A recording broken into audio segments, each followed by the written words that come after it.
Buenos días, jugadores. Es tiempo de jugar. Morning, morning. It's your 11 a.m. jump scare. Hello, hello, everybody.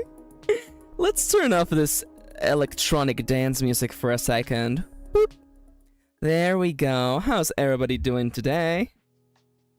Oh, and some lovely lo-fi Lee in the background. Hello, hello. Welcome back. Welcome. There we go. There we go. And beep boop.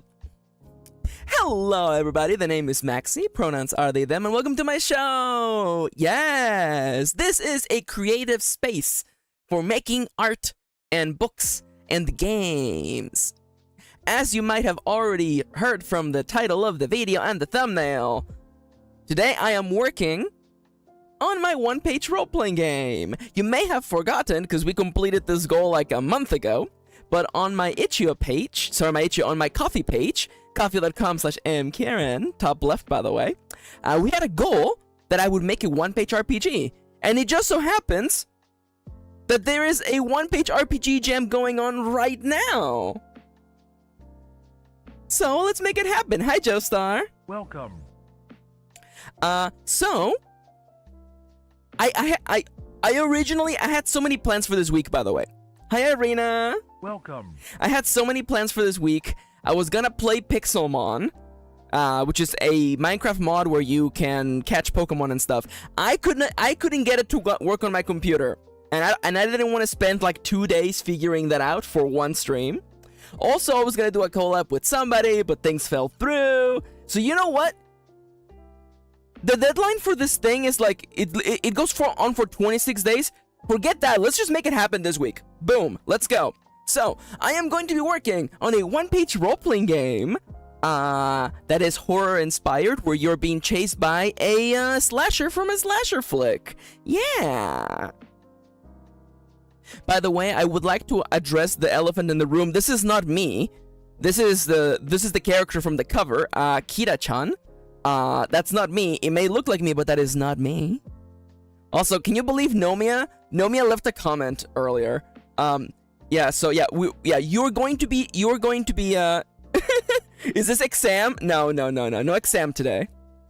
But yeah, I'm going to be doing, I have to make a few random tables today, so maybe you guys will help me with that. I would appreciate that.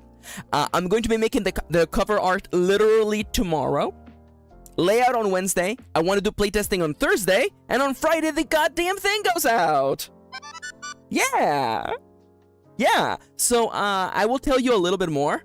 I will play it, and in my head it will be you. How dare you? I mean, I'm okay with this. Well, I mean, fun fact, actually. One of the steps you do when you make this game, when you play this game, is you actually roll your very own slasher. You will actually roll dice, and it will tell you what mask they wear, what is their weapon of choice, and a physical trait about them. So you will have a different slasher every time you play. Yeah. Maxi coming to beat you up for realsies. Oh my god, yes. I mean, you can headcanon that it is me chasing you. This is, I guess it's time for me to I can just, like, dive right in. I want to, like, zoom in on the art, because I love it. Let me tell you, I did not feel... Hi, Chips! Welcome back. How you doing, Chips? I want you to understand that I never felt as smart as when I drew Kira-chan. By the way, Kira, it's you. Why would I run? Maybe this. Danny says Maxi chasing me doesn't sound so bad. Hi, Danny. Welcome back. Feeling crunchy but otherwise good, says Chips. Hell yeah. Oh my god. So you have no idea. I felt so smart when I realized that the fold of the mask could be like a parallel for the smile. Once I realized that, this design was locked in. Once I realized the fold can be the mouth, I was just like, yeah, that's it. This is done. Oh my god. Being chased by a slash them? Oh no, please, anything but that, yeah. Anyways, yeah. So, fun fact. There's I'm not late, you're all early. Hi, Kitty. Kitty's actually home today. Yeah. Killing so many Dangans and perhaps even Rompas. Oh my god, Chips, you're so smart. Looks like a Dead by Daylight character. Dead by Daylight is actually one of the inspirations for this project, actually. Thank you. My one-page RPG. I'm gonna give you the basics right now so you all get a feeling for what it's gonna be. So, it's gonna be the rules will fit in one single page, and it's also thematic because you play this game by writing and or drawing on a single sheet of paper. If you ever run out of space to write and or draw the prompt that you're given, you're dead. There's also other ways for you to die. There is currently a total of 8 different endings. Depending on the dice rolls that you get, you will get one of 8 different endings. And the fun part for me is that when you're done playing this game, which will take anything from maybe 30 minutes to an hour and a half, maybe something like that, you will have a piece of paper that looks like a journal entry from a video game. It looks like a legit itchy tasty kind of Resident Evil thing. You're gonna have a paper full of doodles and like words in red ink and words that are crossed out, and you're gonna look like you're crazy. And that's what I really like about this game.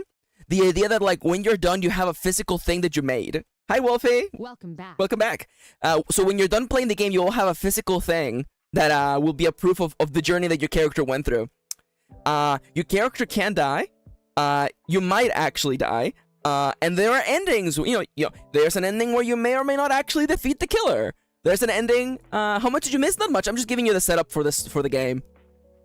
As I mentioned before, I'm going to be working on this all week. I had plans for things to do, and all those plans fell through. So I'm working. I'm literally today. We do the tables, random tables today. Cover art tomorrow. Wednesday I do the layout. Thursday we do playtesting, and Friday the thing is out. Boom, done. No plans, only work. I mean, honestly, here's the dealio. I'm kinda... Irina says, can I use a legal pad? Inversely, can I use an index card? You can if you want, if you're crazy. You can. I do recommend 8.5 by 11 as the default page size. Crazy Max is added again. I mean, yeah. Victor, I love you, Victor. It's so nice to see you, Victor. I know you've been through a lot of stuff, but it's nice to see you on the chat. I hope things are good. Love you, friend. But yeah, we have a bunch of stuff going on. So I'm excited. I'm legitimately excited. What if the paper is A1? I mean, A1 size paper. I mean, the thing is this, okay? Oh my god, that is 23 by 33 inches, by the way. Listen, have fun. This also game you can play digitally, by the way. I'll do the playtesting digitally because I want a few completed games to be in the screenshots. I want people to go to the store and be like, what the hell do these screenshots mean? Why is there a giant drawing of a rat? Etc, etc, etc. Working hard or hardly working, eh, Max? The thing is that, oh my god. Irina, let me tell you, luck is actually one of the mechanics in the system. Hi, Charlie! Welcome back. Oh my god. Seku, on my way to finally use my 1 meter by 1 meter canvas for something. That's about 3.3 feet by 3.3 feet, by the way. Is there an RPG maker or is it like a text adventure? This is a role-playing game. It is a role-playing slash journaling game. You will play it by literally writing and or drawing on a sheet of paper. If you ever run out of space, you die. When it's something you love, it doesn't feel like work. It's true. I've been having a lot of fun. I think Danny actually phrased it really well, by the way. Oh, no worries, Charlie. It's just nice to see you, friend. Love you. Yeah, good luck with this mock, Charles. Yeah, so again, it may seem like a weird concept, but I assure you, once you see it in motion, it will all make sense. So the goal for today is to make the random tables happen. So we have 5 random tables that need to happen. Basically, you only use a d6 in this game. So when you want to roll things, you just roll a d6 twice. So if you roll a d6 and you get a 1 and a 1, you get this result. So we need 36 items per table. I'm mostly lurking today, says Melty. Being a cowboy. Yo, yeehaw. No worries, Melty, you're good. Yeah, no, Tseko makes a good point. Tseko says, true, but even if you love your work, you can still burn yourself out over it. Gotta be careful. So here's the dealio. The reason why I don't want anybody to worry about me burning myself out with this project, because I didn't just start working on it today. I've been brainstorming it for about a week and a half, and last weekend on Saturday, Kitty and I went to our local coffee shop. We sat down, and we basically wrote the entirety of the role-playing game in one sitting. This game uses prompts to tell you what happens in the story, and I would love to show you the sheet of paper. Maybe I'll post it once I finish it, but we literally wrote the whole thing in one sitting. We already did the hardest part. And again, I appreciate, Tseku, truer words never spoken, honestly. Siska says, I don't want anybody worrying, immediately starts worrying. Yeah, reverse psychology, for sure. Yeah, we already did the hardest part. The hardest part was coming up with a total of 30 prompts. Crazy prompts, by the way. Some of these prompts will ask you to like write upside down, write with your left hand, write with your eyes closed, stuff like that. There is one prompt that asks you to draw a spiral and then write along that spiral. I'm telling you, when you're finished with this game, you're gonna have a piece of paper that is like absolutely nonsense.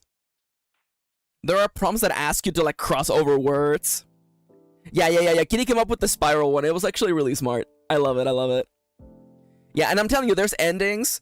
There is a the cult ending. I'm so excited for the cult ending. It's really fun. Yo, hell yeah. Tseku says, for weeks in 6th grade, I learned how to write with my non-dominant hand. Yo, it's Tseku ambidextrous? Yo. Lore? Tseku's ambidextrous? Yo, quick, somebody go and edit Tseku's Vtuber Wikipedia page. Uzumaki up in here.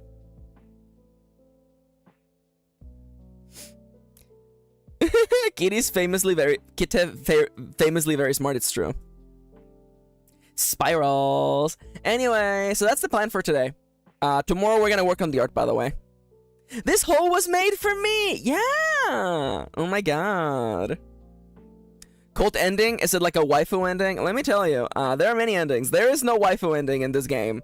No matter how much you think that you want to end up, I mean, I guess you could consider one of the death endings to be like, yandere ending if you want to go that way. If there's anything cool a person can be, Tseku's probably that thing. It's true. Tseku's really cool. I chatted with Tseku after the stream on Friday. I can confirm Tseku's very cool. All right, so, lovely members of chat, I would like to request your help, by the way. Because, honestly, here's the dealio. Making the random tables for Iron Valley would have taken me 10 times as long if it hadn't been for the lovely help of chatters. So, if you would like to help me today, I would really appreciate it. We're going to be making some random tables today. First and foremost, when you begin the game, you actually roll to see who you are. You can play as yourself, of course, but you can also play as a character. So, Kitty and I wrote a few archetypes from horror movies. So, clearly, I think playing as you're a college student makes sense to me. You're a college student, easy peasy. We have a runaway. I feel like that's just good. We wrote down streamer. I feel like a streamer would be fun. I think Jock is a goth. Oh my god, goth is fun, by the way. Yeah, a joth. Well, should we replace college student then? Because college student is just like nothing. By the way, I'm sorry. This one has to go. They're in from the last Bear Mage, by the way.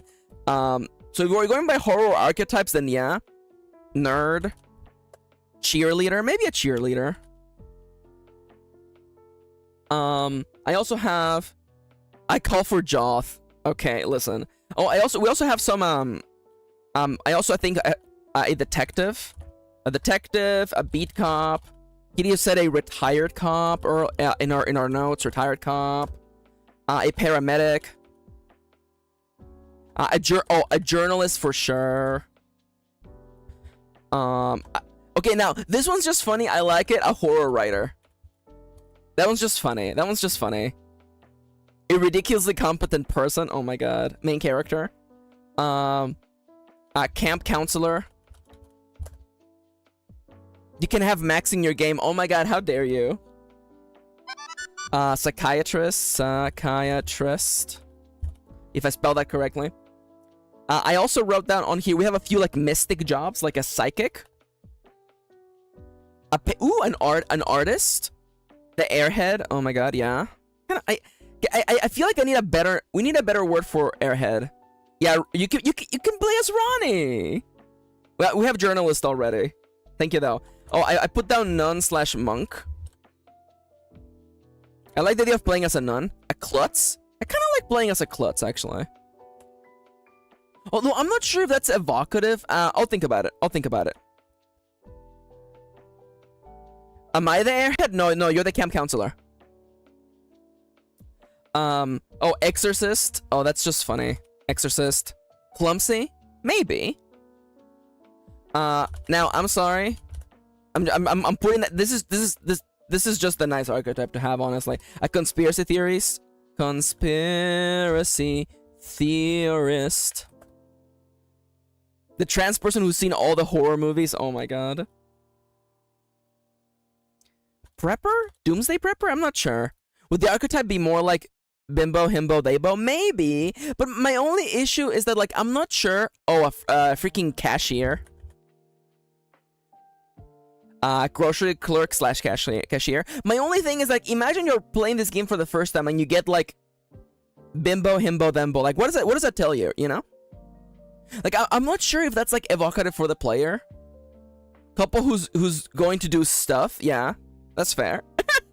Horny taxi driver. Bully the tech. Oh, bully! Plexworth's here. Hi, Plexworth. Welcome back.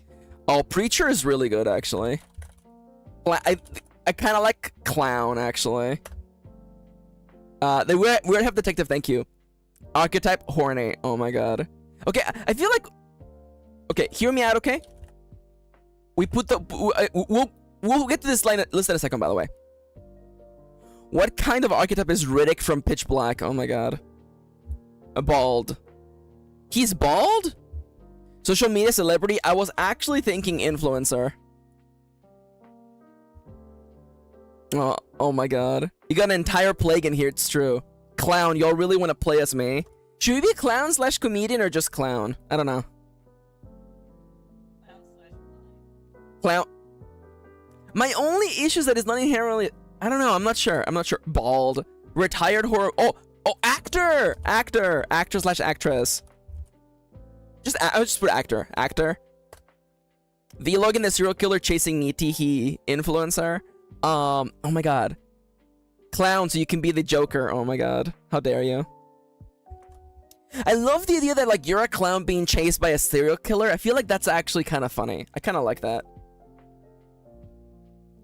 Alright, let me see. So we have virgin, runaway, streamer, jock, goth, nerd, cheerleader, detective, beat cop, retired cop. Can you be a vampire? Oh my god. Otaku? We have nerd. Would otaku be kind of like... How do we feel about that? Should we put geek instead of nerd, kitty? Geek instead of nerd, kitty? They're both the same. Vtubers. Oh my god. The killer can be your big squeaky shoes. Oh my god, chips. Okay, so when we roll for the killer, we're gonna have mask, weapon, and physical trait. The idea that they have big shoes is kind of hilarious. Oh my god. Actor, clown, preacher, monk, nun, influencer, exorcist. Teacher! Yes, teacher. Yo, we're almost like literally done with this list, by the way. Should I put a taco in there, kitty?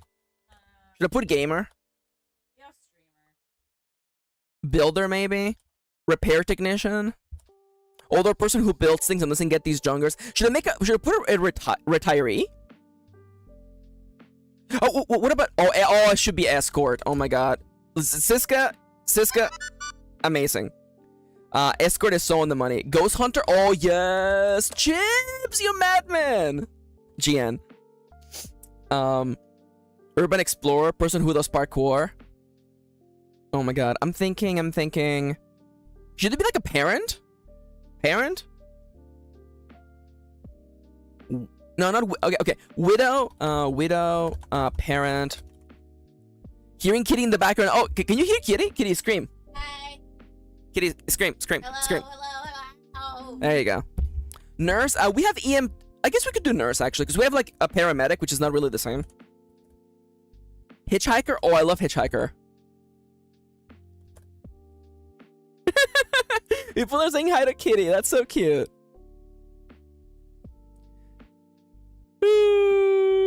Oh my god. All right, so I'm looking at groundskeeper. I'm not sure, because I'm looking at like people who would be the main character of like a horror movie, you know? Virgin, every horror movie. Runaway, streamer, jock, goth, nerd, cheerleader, detective, beat cop, retired cop. Maybe just we go with retiree actually. I like the idea of you playing as an old person. Paramedic, journalist, horror writer, camp counselor, psychiatrist, psychic, artist, non/monk, influencer, exorcist, drug dealer, conspiracy theorist, cashier, bully, preacher, clown, actor, teacher, escort, ghost hunter, nurse, hitchhiker, private investigator. I actually like that. I actually like that. Secretary? Oh, like a office clerk? Desk jockey? Delivery person instead of cashier? I think I like office worker. Like, it's so mundane. Follow for more of the sleepiest typing on the internet. Oh my god, Chips. Recently Convict. Oh, convict! Convict, oh my god, that's so good. Plague's Roots is a soldier. That's actually not inherently bad. I'm looking through these, and I'm like, cashier. I like cashier because it's just so mundane, you know? Like, you're just a cashier. Office manager, kind of like Victor's, excuse me. Delivery person instead of cashier.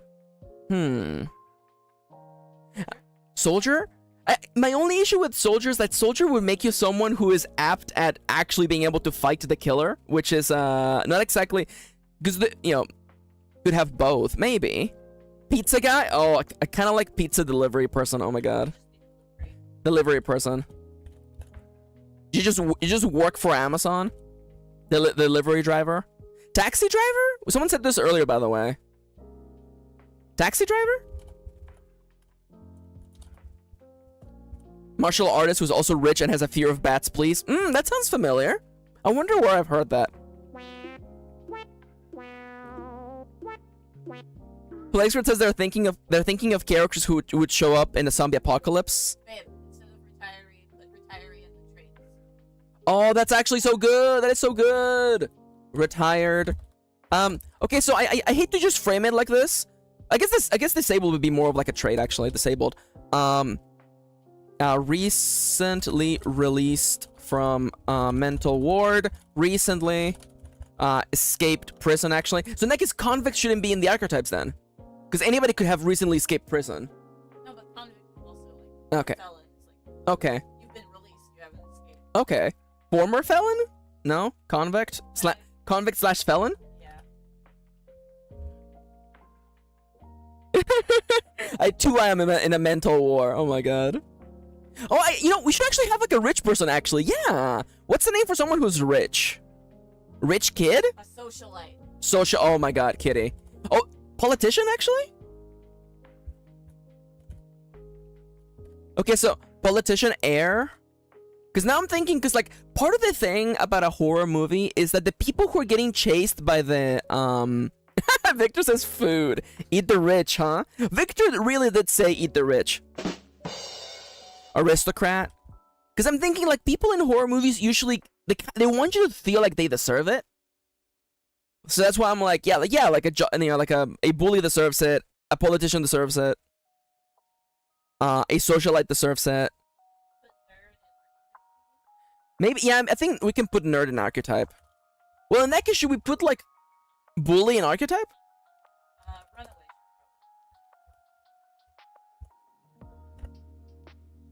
I'm okay with this. CEO? Venture capitalist? Do we like CEO or venture because definitely people who deserve it and people who would definitely get killed. Trust fund baby. Oh my. Con man is so good, Kitty. How dare you? Or should con man be a trait? That's a job. Venture capitalist. slash CEO. I definitely like that. A part of me is like computer worker, like a, I don't know, IT. I like conman too, whatever it is. Yeah. Oh, it's someone who runs a con. IT. Programmer. IT slash programmer. I think we can collapse paramedic and nurse. Very different. Okay, so nurse slash doctor then. Yeah, 'cause if you want paramedics, maybe Yeah, we don't have EMT on here. I guess it should be like paramedic slash EMT. Horror writer, camp counselor. I think we might be able to remove camp counselor actually. It is the thing, you can't have Ronnie. Well, you can have your Ronnie and eat it too. That joke made a lot more sense in my brain. Oh well. Remove it, says Ronnie. Okay, Ronnie says remove it. There you go. Just put camper. Ooh. Oh yeah, camper actually. That would be a trait actually. Release criminal. I feel like that's convict slash felon. Groundskeeper. I'm not super sure about groundskeeper. Although, I'm thinking people who would be on like the edge of the law. People who would be like people. What about like Yeah, mortician or like Oh. forensic For pathologist or something? janitor though, outlaw. I feel like criminal. Should we just have like petty thief? That's kind of felon. Ah, you're right. Bounty hunter. I'm not super sure about bounty hunter. Door-to-door salesman person. That's kind of funny, actually. Well, we do have kind of like a surplus of options. In that case, I think we might be able to move over to the next prompt. Actually, Mama, I'm in love with a criminal. How dare you? All right, so. Oh, I mental war. How dare you? Whoops. Anyways, it's fine. Okay, so you roll two things about your character, okay? You roll what your archetype is, and then a fun fact about you to kind of like infer what your character has been up to. We already have written a few. So I feel like horny. I will interpret that as like you just got laid, basically. Want to get laid. Just got, yeah. Want to get laid with opposite. For clumsy, I guess like you've always been you're always hurting yourself. I'm not sure if that's inherently funny. For widow, definitely like you just lost your partner. Laid off. Oh, recently laid off. Since because it's unrelatable. You have a kid. Adopted or etc. You recently retired from work / quit / were fired. That's the difference here. We're fired. Why were you fired? How would you phrase the disabled one, Kitty?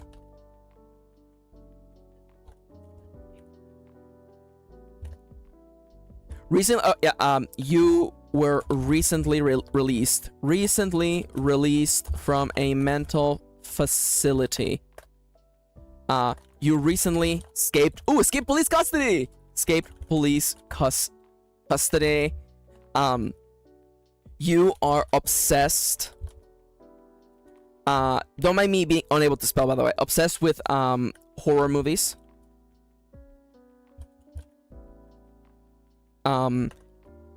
You used to be a terrible bully, and still are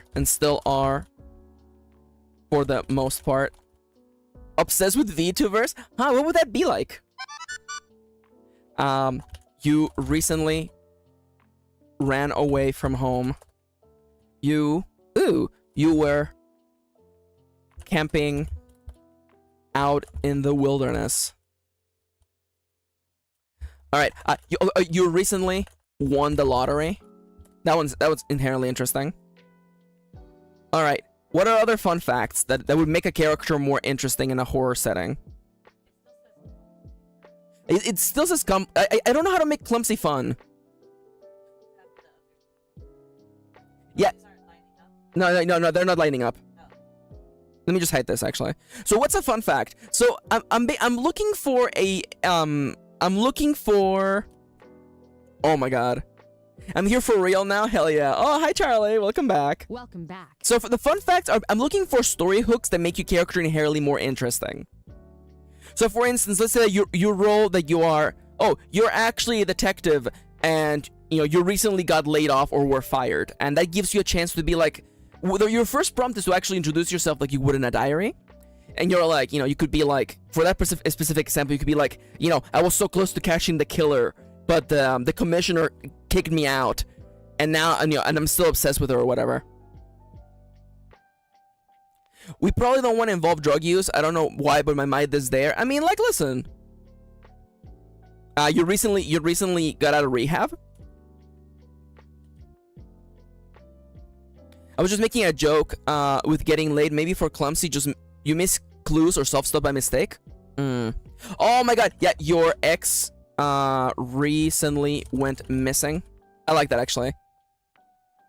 I'm actually liking the because basically this fact should give you characters something to be fighting for, something a reason why they're actually like wanting to survive, or something that makes them inherently more interesting. My ex? You mean my Twitter? Too soon, too soon, Ronnie. Too soon. Okay, listen. I I don't know how to spell. Okay. Hi there. My name is Maxi. I am 19 years old, and I never learned how to read. Hi, Moonlight. Welcome back. Is your ex like your blank or your ex partner? It's supposed to be like your blank. It could be like something about like you finally met who your real parents were or whatever. Yeah, like you got a letter from your biological parent. You got a letter from your bio parent. No, you're good. I would like one with an ex though. You got a weird call from your ex. From your ex. You got a mysterious letter from a valley. How dare you? You recently got out of a bad relationship. Oh my god, you recently got out of a bad relationship. Thank you, kitty.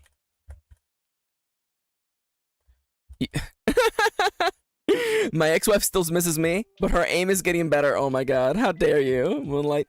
You got an inherent... Oh, I like that. You recently got an inheritance claim. I love that. Oh my god, I actually like that because there's the implication that maybe you may or may not have actually killed that person. Insurance. Oh my god. So, because I want this to also be kind of like a little bit of a feeling of like how the killer is related to you. I could be like, hey, it's not actually your bio parents. It's actually it's just the killer trying to lure you into the mansion. This takes place in a mansion, by the way. I'm thinking maybe something. You know what? Supernatural shit. Everybody in the chat, supernatural things, okay? You have been having visions of your own death. When you were young, you used to talk to ghosts. What about a campsite? I decided to go for a mansion for reasons. You're a cryptozoologist. Oh my god. Classic, you see dead people? Yeah. That's fair. That's fair. Something about having the sight? You're a cryptozoologist. Oh, you know what? You are obsessed. Oh, we already have... You know what? Maybe I'll remove conspiracy theorist and I'll just put it here. You're obsessed with conspiracies. Conspiracy theories.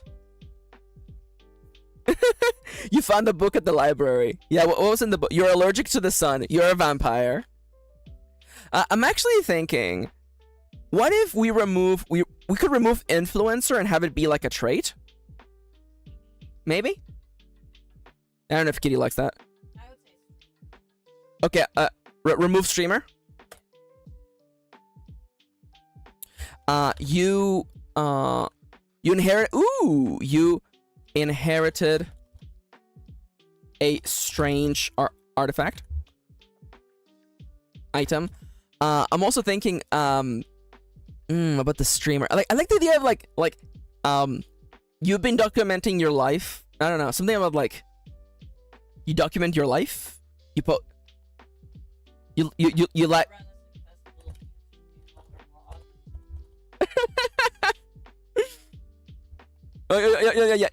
Your blog / channel recently blew up, and your life's twisted upside down. Fame, basically.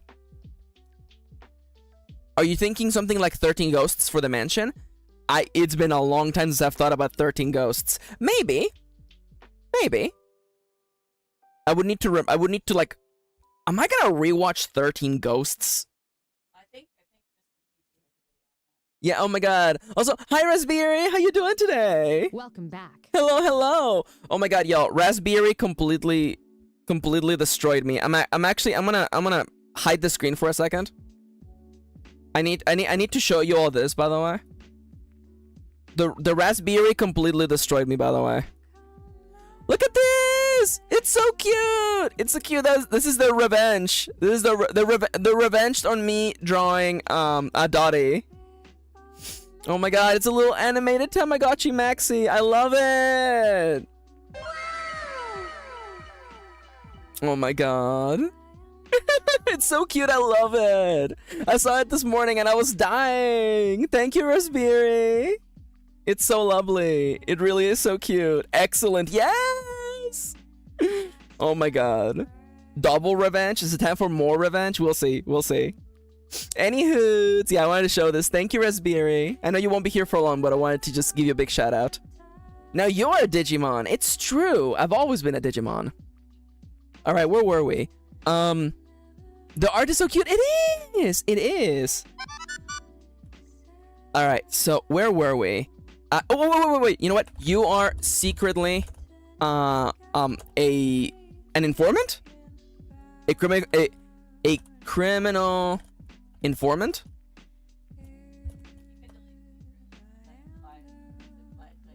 Oh, you know what? Kitty says you can delete the secret because that's kind of implied. Thank you, that makes sense actually. I want to be a virus Digimon. I'm pretty sure I'm Data. I'm not a vaccine. Get out of here. I'm just Data. I'm just numbers. I'm also good against vaccine Pokemon.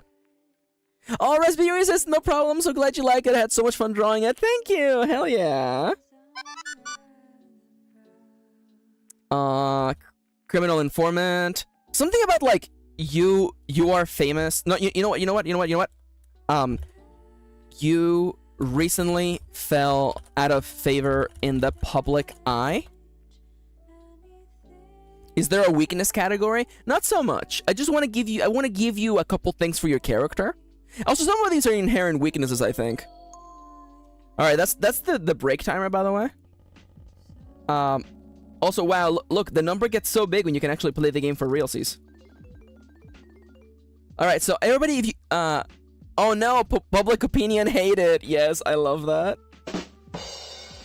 Alright, everybody, quick little get up and stretch break. If you've been sitting for a little while, at least 25 minutes, get up and stretch with me, okay? I'm up on my feet. It takes 2 seconds, okay? I'm up on my feet. I'm stretching my arms up to the ceiling. I am stretching my arms to the sides. I'm T-posing to assert my dominance. And I'm gonna bend down and touch my toes. Alright, legitimately just 5 seconds. Just getting up for 5 seconds. Oh my god. This is a call out for Winnie, says Charlie. Winnie, Charlie's girlfriend, is being a little weird gremlin. I love her in parentheses. Ronnie says you have something to fix. I kind of like that, actually.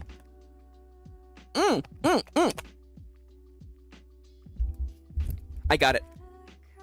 I got not one, but I got two, okay? You have something to fix? There's something only you can fix. Your loved one is in the hospital right now. Your spouse is going into childbirth. Is that good? I don't know. I don't know. I don't know. Your spouse is going to childbirth. We'll think about it. We're almost. How many do we have left? We have up until like here. Okay. What's something? I'm thinking like something supernatural. Because we basically, if you look at the categories here, okay, we have jobs, we have supernatural things, we have professions, we have like archetypes. Actually, I guess I'm kind of thinking that maybe virgin, jock, and goth can become like and cheer. Maybe these all should fall into. Because we can make virgin be like a fun fact. You're a virgin. You still have your virginity, and it doesn't look like you're losing it anytime soon. Nothing pet related. I like pets. I do kind of like that, huh? You recently adopted a pet. I don't know. What do you think? The virgin is an archetype in horror. It is. It is.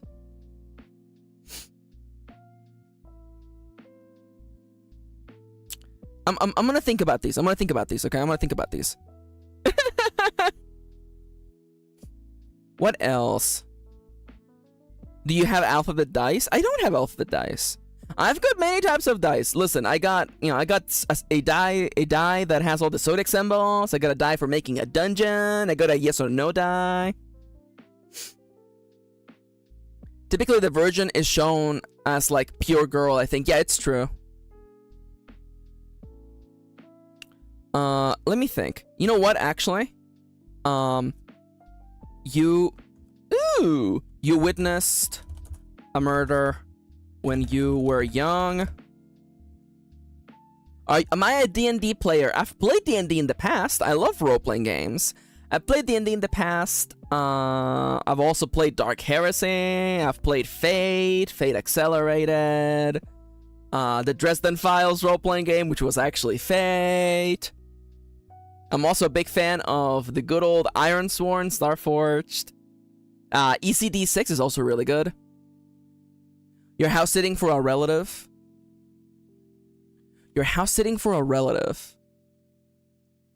Oh, you know.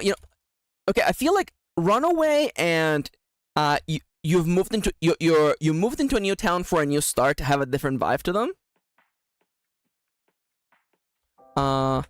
You're looking for a new start in a new city. You study wild horticulture. Oh my god. Something about like you found a weird book in the library, in the local library.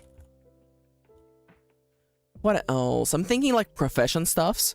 Oh, you know what? Your boss has a deep, dark secret. It's the Iron Valley that went wrong. Maybe. Should I make a dark version of Iron Valley? Probably not. I feel like I should leave that for someone else to make.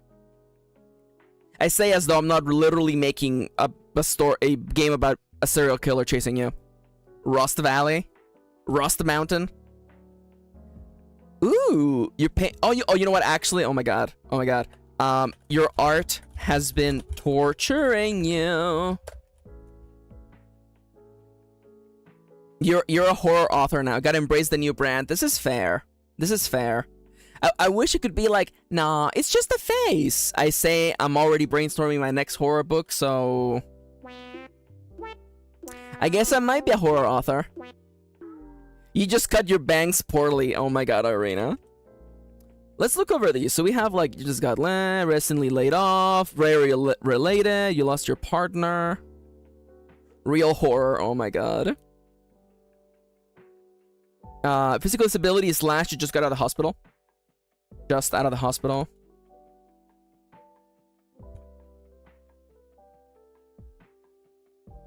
What was it? It is just a phase. One lasts forever. Hi, May. Welcome back. I know. I've just been having fun writing horror. Okay, listen up. I've been having fun.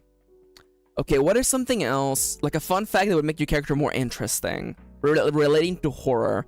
What's something that happens to characters in a horror movie before the movie begins? Oh, you know what? You are part of an affair. That works for me. Oh, let's see. One more. One more. I'm thinking something about like, ooh. You have a, oh, maybe? You've been invited to the party of the year.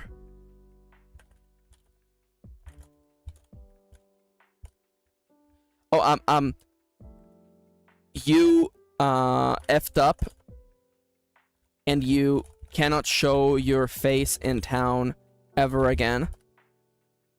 You are blackmailing someone.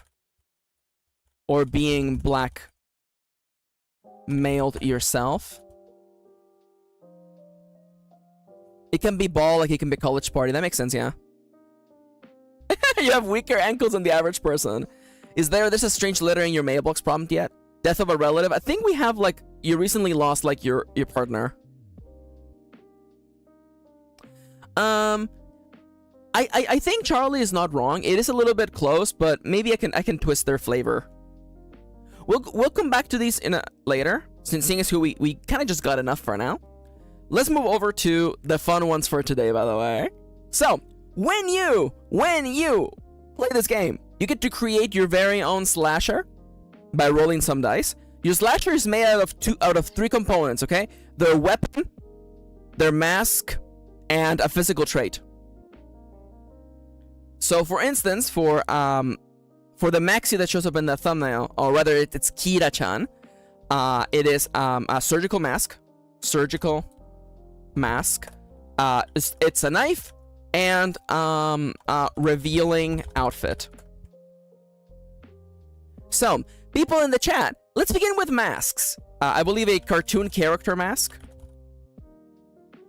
is definitely in the money. I'm thinking a celebrity mask. I'm thinking a bunny mask. Animal mask? Animal mask? Oh, a gas mask? Okay, yeah, they're wearing a literal mask. Something is covering their faces. Would a celebrity... Guy Fawkes? Oh my god. I'm kind of... That's actually specific enough that I like that. Carnival? Ooh. Carnival? Oh, it's Carnival. Carnival. Mask. Oh, Masquerade. That's so much better. Masquerade mask. Mask. Biker helmet. I actually think that legitimately just like a what do you call it, like what do you call what Jason wears in the second Friday the 13th? It's just like a satch. It's like a satchel. What would you call it? Carnival is different things. Carnival mask. I guess it is different actually. Carnival mask. Oh my god. A burlap sack! Thank you! Burlap sack, thank you. Oh, kabuki. Ooh! Ooh. Oh, how would I call this? Tango mask. I don't know if I don't want to make it so people have to Google what a mask is, but we'll see. Kabuki, well, kabuki is usually makeup, isn't it? Kabuki mask. I guess the first result is a mask, actually, so. Kabuki mask. Plague doctor mask. That's actually really good. And also, I actually, paper bag. Legitimately a paper bag over the head, actually. Paper bag. Oh, you need the classic mask made of human flesh. Oh my god. Mask made of human flesh.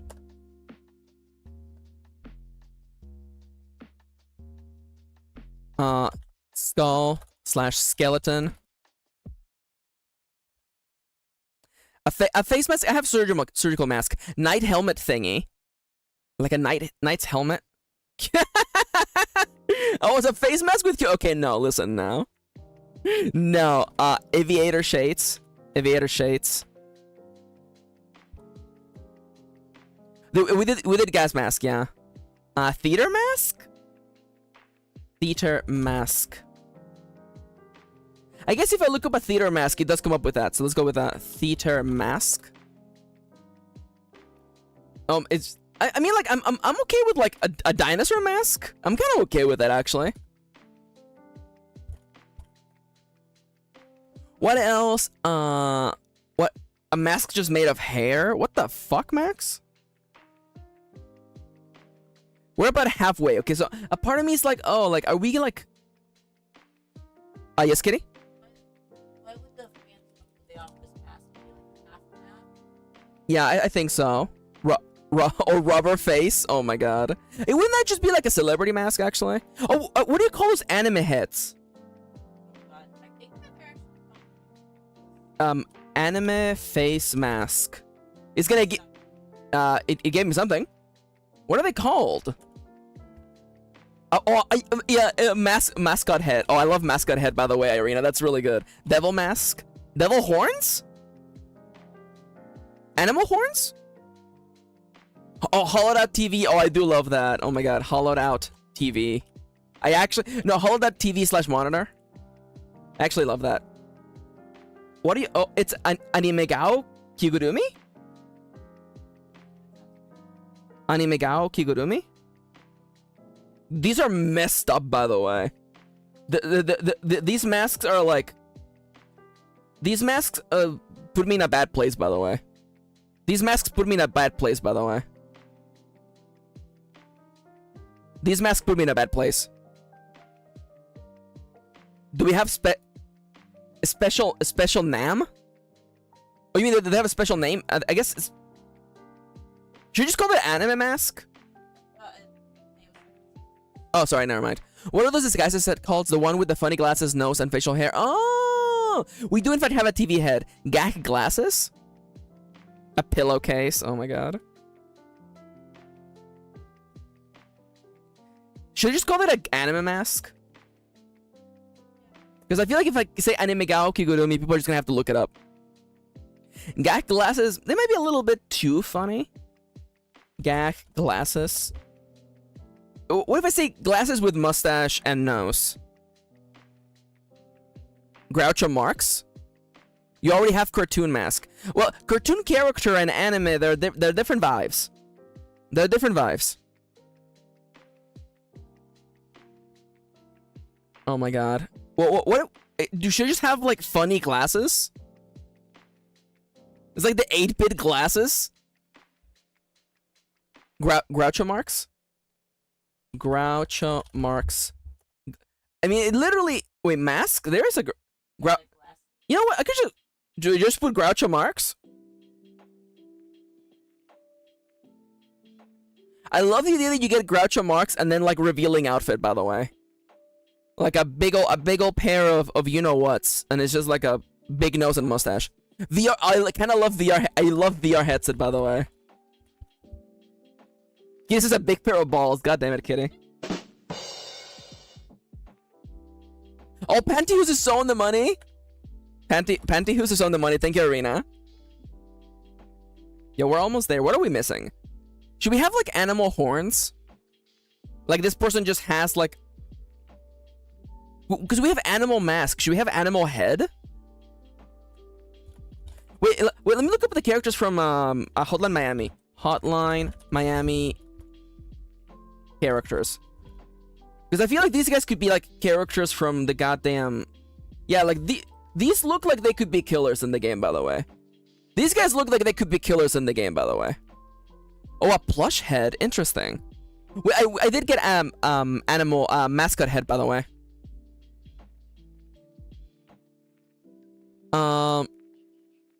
Plush head.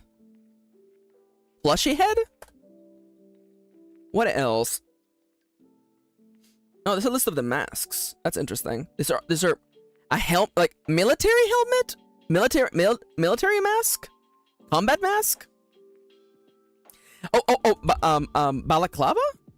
What do you call it? Balaclava? / ski mask? Oh, I don't have hockey mask. ski mask. A jack. I love a jack-o'-lantern actually. Jack-o'-lantern. Ski ma no, hockey mask. That's not how you spell hockey. There you go. That's better. What else? What other type of like serial? No. Horror movie mask. You can go through sports if you haven't. Oh, hockey. Yeah, hockey for sure. Doll mask? Doll mask? Oh, we have motorcycle helmet, thankfully. That way. Am I gonna reference one of my favorite YouTubers, Captain Astronaut? Captain Astronaut can be the killer in your game, by the way. Because I'm looking at the mask. Yeah, no, we already do. We already do. I'm looking at yep.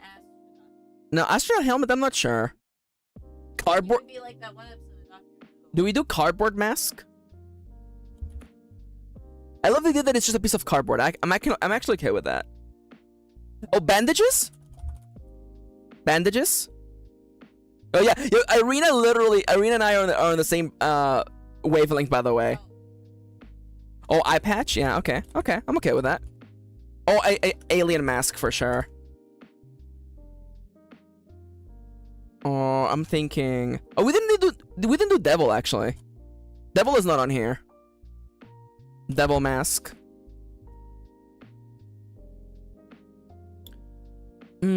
What else? I'm literally looking through like killer masks, by the way. Dude, that's just a reference to Berserk. MFR really just put on a Berserk mask and was like, I'm so original, look at me. Yo, leftover biscuits and gravy, let's go. Frankenstein mask, I feel like that would be like a cartoon character. Do we have monster? We don't have monster mask actually. Probably some of these are gonna get cut. Oh, you know what? Clown makeup. Clown makeup / mask. Wait, should we just have like painted face? Oh, I love the paper plate idea, by the way. Clown makeup / mask. Cardboard / paper. I do love a paper plate actually. Paper plate mask. I kind of love that. All right, we got a little bit of extra masks, so let's go over to weapons. What are some iconic horror movie weapons? Clearly, we have knife, baseball bat, chainsaw. Oh my god, yes. chainsaw, yes. What else? I'm thinking. Machete. An axe. Oh, how could I forget the axe right away? Rubber ducky. Dino gets a confirmed kill. Bow and arrow. I actually do. I mean, like, that is actually Friday the 13th part 1, actually. I was thinking of a katana, but that feels like a... I don't know. How do you feel about a katana? How do we feel about a katana? A Japanese sword. I'm gonna put this here and see if you guys like that or not. Positive, says Seku. Flame Arch sword. There's anime masks. This is fair. I could take it or leave it, says Melty. Should it be just a sword then? Did you know katana means Japanese sword? Oh my god. A bear trap or a chain. Ooh, flamethrower? I would like these to be mostly melee weapons. Oh, lead pipe is actually pretty good. I like lead pipe. Oh, wrench! Oh my god, that's so good. Yo, Bioshock vibes? Bioshock? Cosplay prop? Oh my god. 2x4? No. A hammer is actually pretty good, actually. I'm thinking. What are some other bladed weapons? We have axe. Oh, scythe. Let's see. Gardening shears? Oh, scissors! Giant scissors! This shoutouts to all of my clock tower enjoyers, by the way. I'm thinking something with chains, by the way. Maybe just chains. Iron chains? Oh, butcher's knife?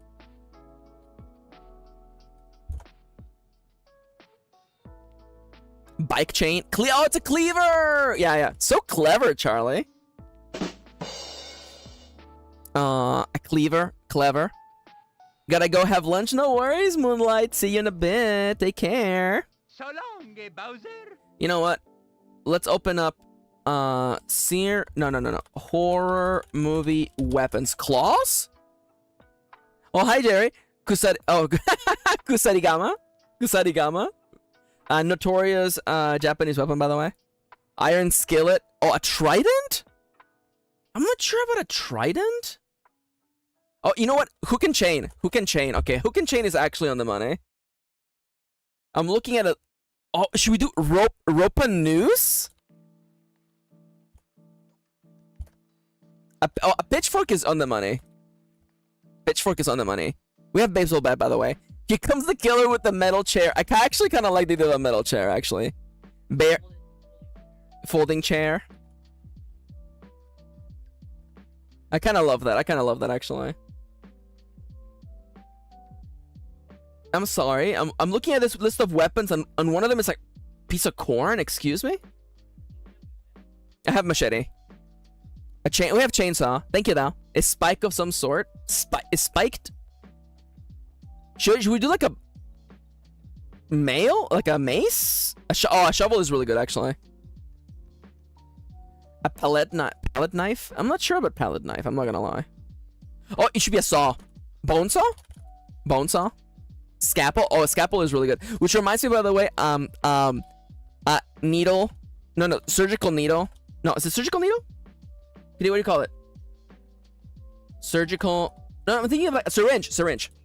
Syringe with mysterious liquid.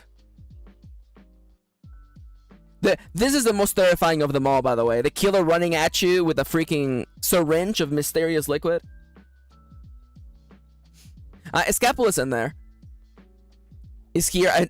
I need nothing else. I have a real theory one. Oh my god, yes. I have a real heavy one. Oh my god, it's tetanus. Oh my god, how dare you, Ronnie? A part of me is like, what if it's like a freaking like a clutch? Nail gun? I kind of like a spike. You know what? We can do a spiked baseball bat. And I actually kind of like nail gun, actually. What else? Oh, what do you call the razors that people use for shaving? Shaving razor? Oh, hockey stick. Oh my god. Shoutouts to May, by the way, coming in with the Canadian classic. Yeah, but it's just called a razor. Straight razor. There we go, Arena. Straight razor. Barber's razor at the yeah. Listen, I gotta represent. I really appreciate that. You know, I appreciate you leaning into it. As opposed to our other formerly Canadian members of the chat. Oh, a crowbar! A crowbar! A crowbar! What? Why did I say that? Boss saw?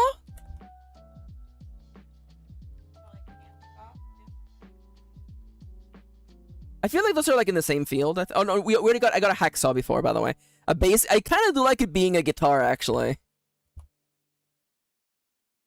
Yeah, everyone looking around their rooms, by the way. I prefer gay razors. How dare you, Siska? How dare you? And someone says bare hands. I kind of like it. Was Victor earlier, by the way. Bare hands. Bloody hands? Claws? Lawnmower? No, not quite. I'm literally going through lists of weapons, by the way. Who's... Oh, that's a kukri? Listen, if... and a pickaxe. Pickaxe is good. Mechanical keyboard, how dare you? Hammer, I'm looking at this bats here. Machetes. What if we do, like... What if there's, like, one... No... I don't want to have guns. A hoe. Kitty. It is an off screen. What you calling me? We have a shovel already. A spade is good though. Someone said a trident. I guess I could put a trident in. Oh, spear? Is bottle up in there? Oh, broken bottle? I kind of like a broken bottle, actually. A harpoon? There's an idea there? I'm not sure. I'm not sure. Sewing needle? No. The guitar is on the money. I already put giant scissors, by the way. Shoutouts to my fellow enjoyers of Clock Tower, by the way. Hook? A cane with a... You know what? I'm actually okay with a cane. We got bad with nails, yes. Fishing line? Oh, what do you call... Is it a garrote? Is it called garrote? Garrote is just like the yeah, garrote, yeah. Garrote / piano wire. In Clock Tower, it was Garden Shears. He was known as Scissor Man, not Garden Shears Man. The Phantom of the Opera thingy. What? Are we talking about his thingy? A shank? Oh. I kind of like a shank, actually. Should there be like a single gun? Like a revolver? Should there be a single revolver? Should there be like a I was thinking of like knitting needles, a musket. It is kind of funny, isn't it? Old-fashioned gun, musket. I'll put musket in there.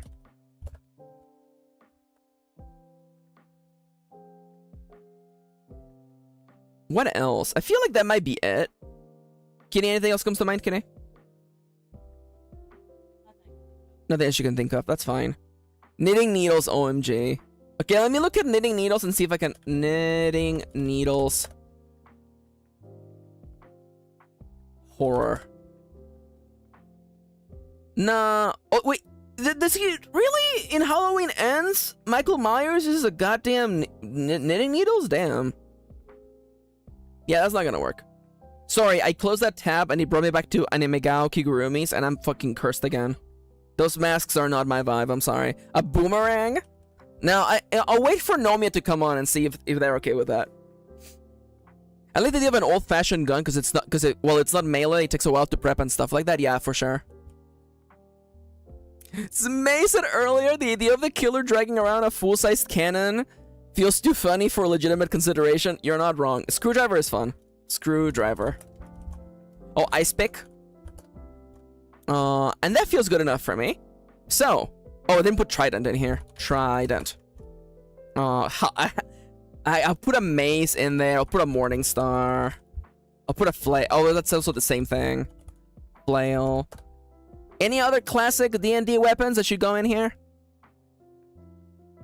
Wait, why is YouTube chat displaying messages out of order? That's so weird. So many things that could go into the eye socket, says Victor. You're not even wrong. I put ice pick already. Kitty says, sorry, I haven't been listening, says Kitty. We put a cane / walking stick. I feel like that makes sense. All right, y'all, we are on break. So everybody get up and search. By the way, spoon, a trebuchet. Oh my god, how dare you! Torpedoes is Irina. Oh my god, it's just the killer just hauling around a bowling ball. All right, so. You could actually, we actually already have pitchfork. Actually, I'm gonna have to compress those. I love the what I'm realizing is that like you're gonna end up with some weird ass looking killers. By the way, you're gonna have like a biker helmet with a freaking like with a goddamn pitchfork, and like their trait is that they're like really tall. All right, everybody on your feet. Get up. I'm gonna stand up. Oh, hi, Foxy. Hello. Welcome back. Welcome. How you doing today? All right, I'm stretching, by the way. I'm up on my feet. I'm reaching for the ceiling. I am T-posing to assert my dominance. And now I'm gonna bend down and touch my toes.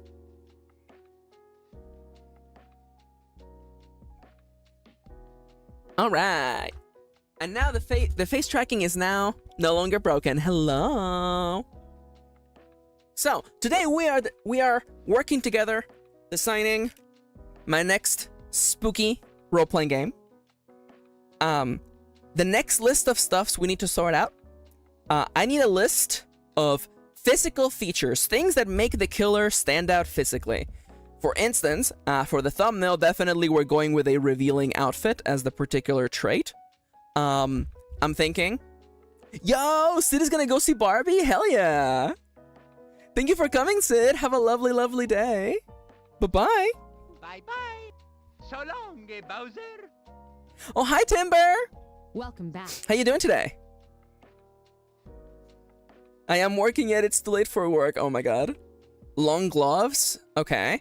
Charlie said a big hat, but I guess a big. You know, I'm gonna. You know what? Big hat. Maybe. I'm not super sure about the big hat, because it might conflict with the mask. Although I realize that a big hat could actually be like a mask, actually. Wall of hair? Long hair? Has a limp? I kind of like that. Oh, okay. So let's start with wedding dress is so good, actually. Wedding dress. Prosthetic arm / leg. I like the bushy eyebrows. Oh my god. Do we have any brainstorming now? Yeah, we're brainstorming together right now, actually. Are you not gonna rep the hat man? Well, that's why I put big hat under mask. Also, very tall. So you can have the Slender Man. Face tattoos. See, so my one thing I want to say is that it can't conflict with the mask. That's my one issue. So it could be like body covered in tattoos.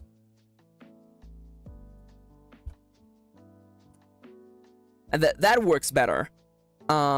Revealing outfit, wedding dress, prosthetic arm, neck tattoos. Yeah, pretty much there. I know this one sounds silly, but I kind of like it. Cultish.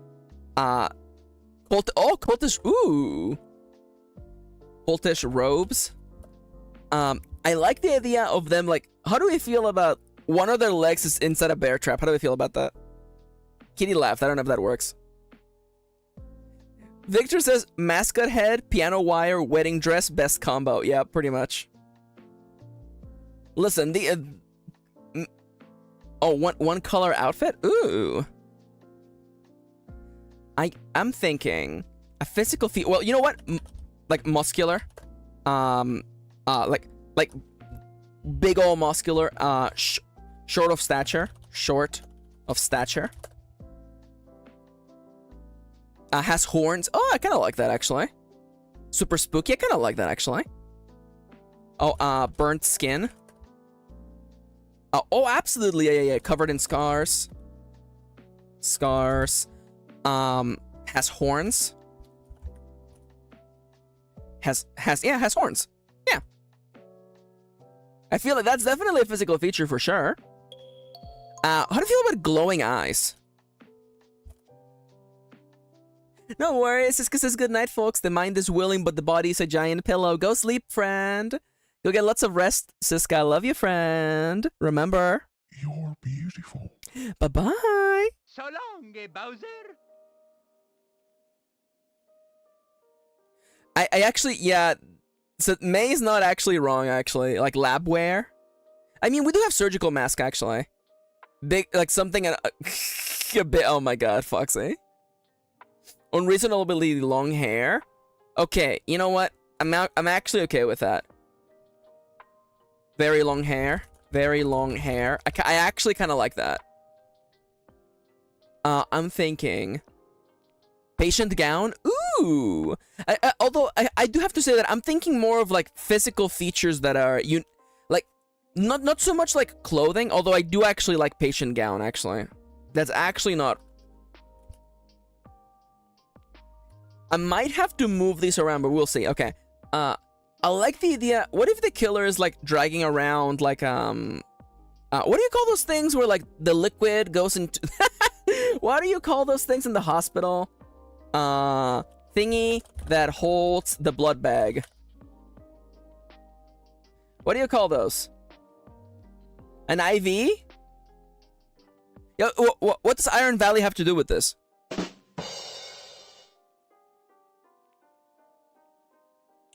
Look at it. Look at Is. Look at Is. IV stand. Extra limbs. I do kind of like, actually. Extra limbs. This is when we get a little bit nightmarish, I'm not gonna lie. Yeah, I think I'm actually gonna probably cut Patient's gown and wedding dress, because I want them to be like, oh, the cultist robes. I'm gonna think about it, okay? It's an IV pole or trolley. Yeah, I'm not sure about that one anymore, honestly. Charred skin, I already have but I will make it burn/charred. What about blue skin, like someone who drowned? Blue skin? Miscolored skin? No. Purple skin? How do I feel about that, huh? I'm thinking as well, other physical traits. Because we have short, we have tall. Severe sunburns? I'm not super sure about that. That's not super scary. I saw someone who had bad burns before, and I was just like, I saw someone who had like bad sunburns yesterday, and I'm like, homie, just put on sunscreen. Homie, you should have just put on sunscreen. If you thought you were gonna go to the beach, just put on sunscreen, homie. That's all there is to it. Anyway, sorry. Glasgow smile? What is a glass glow smile? Glass glow smile.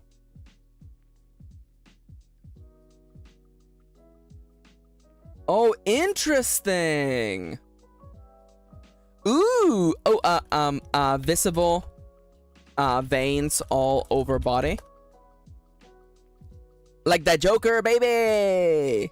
Fangs? I do kind of actually like fangs, actually. I'm not sure if it will be visible, but we'll see. Long nails? Extra long fingers? Long neck?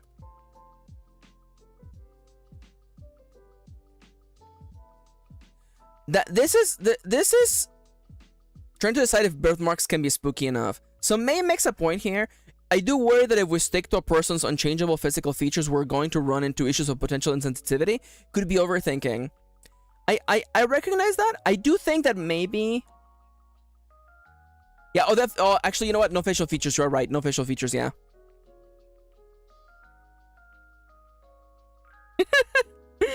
Oh my God, Ronnie. I definitely do think that maybe we should stick to things that are inherently, like, fantastical. So in that case, it would be, like, freakishly long. Oh, hi, Pixel. Welcome back. Hello, hello. We're coming up with physical features of a horror killer. Long neck. It's, like, walks around on all fours? How do we feel about that, huh? I feel like that's freakish enough. Not something necessarily to worry about right now. Just wanted to point it out just in case. No, you make a good point. That's why I like it. Psychos is like me. Oh my God. Something about bones? Hypermobile, since you're all just picturing me. Oh my God. Tons of jewelry. I'm thinking. I don't know why sorry, maybe I'm just thinking of Chip's characters. I'm just like, it's just constantly wet. Psycho used to pretend to be a dog when I was younger, and yes, I committed to the bit. Oh my God, Psycho. That is the most Psycho thing I've seen in a while, I'm not gonna lie. Bloodstains? Bloodstains all over. Do we already have, you already have prosthetic arm or leg, okay. Arms/legs. Very, like, tall and slender. There you go. Yeah. Maybe not short of stature. Rippling muscles. White frame.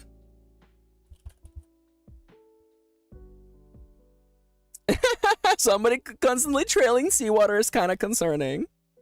Like what? Cover in like moss? Cover in moss slash mold. There's also, of course, the classic like cover in like seaweed. Ooh, like cover it with like caked on dirt. Gills? I actually do kind of like gills, actually. Sneezes all the time. I don't think that fits, Irene. I'm not gonna lie. Ooh, I actually metallic voice. Metallic voice. Screeching screams.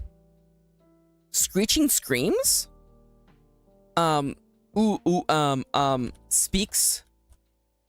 Speaks in tantalizing voice.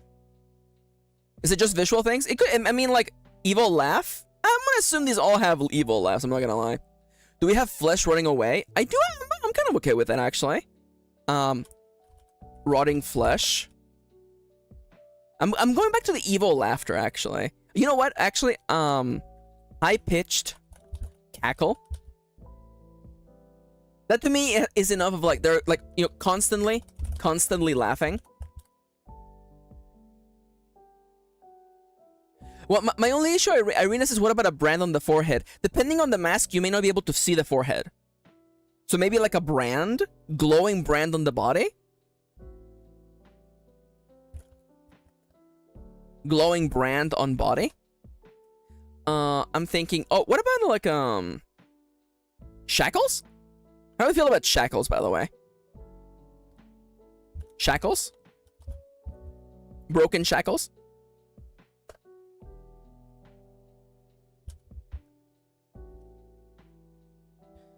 Shackles make a scary sound. This is true. Yes, hell yeah. Elastic bones, joints, high flexibility. Backwards legs? I'm thinking like, because definitely like walking on all fours was like already creepy enough. I wouldn't want to say something like a hunched back or something. That's definitely not the right vibe. I'm thinking emits an analog clock sound. Ooh, actually, I actually emits ooh, clockwork sound. I actually kind of like that, actually. Emits a clockwork sound. Something about, maybe like we do like fire and ice, something like like the they're like they exude like a fog out of their body. Emits fog out of their body. Emits fog. Multicolored hair. I'm not super sure. Oh, that's what I meant by hypermobile. The Peter Pan alligator. I mean, that works actually. I'm okay with that. I love the idea that, like, you know, there's like a clockwork sound. Oh, okay. Because, you know, some of the killers won't be supernatural and some of them will. I love the, what if there's just like a graphical glitch around them, you know? Like it's constantly like glitching. I don't know. Surrounded by static. By static noise. Yeah. May and I are on the same point, by the way. Chip says, I got locked out of my apartment building for like 2 minutes, but I lived. Welcome back. Ooh. Crying, drool, so... Oh, you know what, actually? Constantly crying.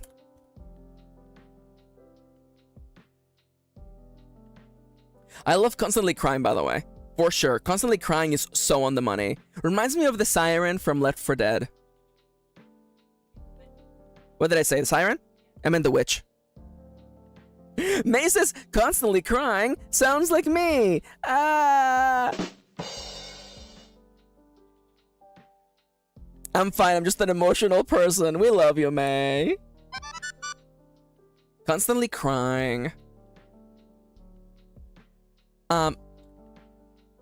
Ooh, it speaks like a child. Uh-huh. Did you get wedding veil? I didn't get wedding veil. The one time I don't bring my key and phone while bringing something from the car. I'm good, Tim versus Chips. Welcome back. Shows no emotions. I'm gonna have a faint feeling that, well, maybe like moves behaves robotically. Smells like smokes. Ooh, kind of like smells like smoke. I hope the smoking man's in this one. Like Harrison Ford, I'm getting frantic. Stingham tantric. Like Hershey's guaranteed to satisfy. Like Kurosawa, I make matte films. Okay, I don't make films, but if I did, they would have a samurai. I'm sorry. I'm sorry.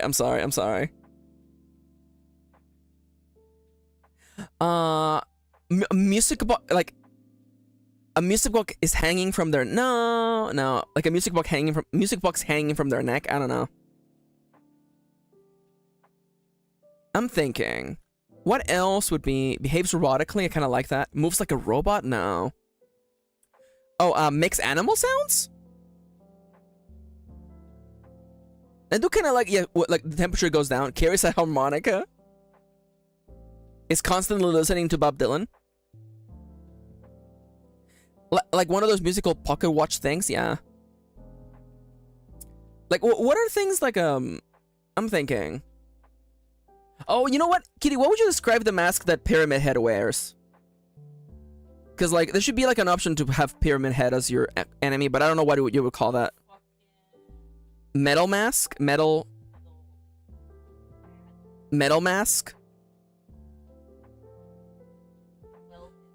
Welded metal mask? I kind of like, yeah, you know what? Always followed by the sound of a music box. We had emits a clockwork sound, which is, that to me is halfway there. Geometrical mask, maybe. I honestly, welded metal was not a thing we had, so I'm gonna meet that. Leaves a trail. I kind of like that actually. Oh, you know what? Lights flicker around them. Kabuki Fox Max. We actually already have Kabuki, actually. Lights flicker around them. How, are we over? We're actually over, but I might remove all the clothing based ones because I really want this to be like oddly. Oh, has no shadow. Has no shadow. There you go. Timber, thank you. Has no shadow. I love that. I absolutely love that. Oh my god. I'm thinking like horror movie villains now. Voice. Like you only hear their voice in your head? Telepathic? I don't know. I don't know how you would describe that. Maybe I won't write that one down. I'm thinking. I mean, we're like almost there, which is crazy. Well, since you're talking movies, says Ronnie. Oh, definitely wax. Oh my god, a mask made out of wax. Human statue? Interesting. Like skin. Interesting. I'm thinking like what would be like the super creep factor, you know? And like the funny thing is that a lot of like movie killers don't have like an extra factor. Like I would say that like the big thing for like, let's say like Mike Myers is that he's actually like has rippling muscles, right? Jason Voorhees has a wide frame. Oh, how would you describe the Doc Who Angel Things movement? Ooh, yeah, like they only move when you're not looking. Yeah, but I'm not sure how I would describe that. I completely know what you're talking about, but I'm not sure how I would describe it. Yeah, it's a good one for sure, Victor, but I'm not sure how I would describe it. And I'm like Freddy Krueger is covered in like burn marks. Chucky, the killer clown, is covered in scars. I would say that Pighead from Saw has freakishly long hair. Appears in Irene. Oh, god damn it! Appears inanimate when observed. Damn it, Irina! You're so right. A part of me is like only appears in mirrors, but I'm not sure about that. How do I feel about only appears in mirrors, by the way? Body is smoking. People might read that as like they're just constantly just have a cigarette in their mouth, which is fair.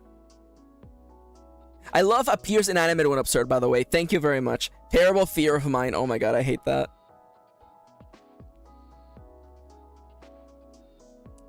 That would be interesting, huh? Oh my god. Only appears in mirrors. I'm not super sure about only appears in mirrors, but I'm gonna write it down just in case I need it for later. You never know. Is there any other spooky thing that a killer can have? I'm legitimately going through like. Was gonna say that's a JoJo character, but I'm pretty sure that applies to a lot of things. I was actually thinking of Centerfold. Isn't it Centerfold? JoJo Centerfold. J-Gaidu. J-Gaidu. You really did waste your youth trying to hunt me down. But it looks like you won't succeed. What a pathetic life you have lived. J-Gaidu. Sorry. Also known as Centerfold. God damn it. Freaking Centerfold is so fucking silly.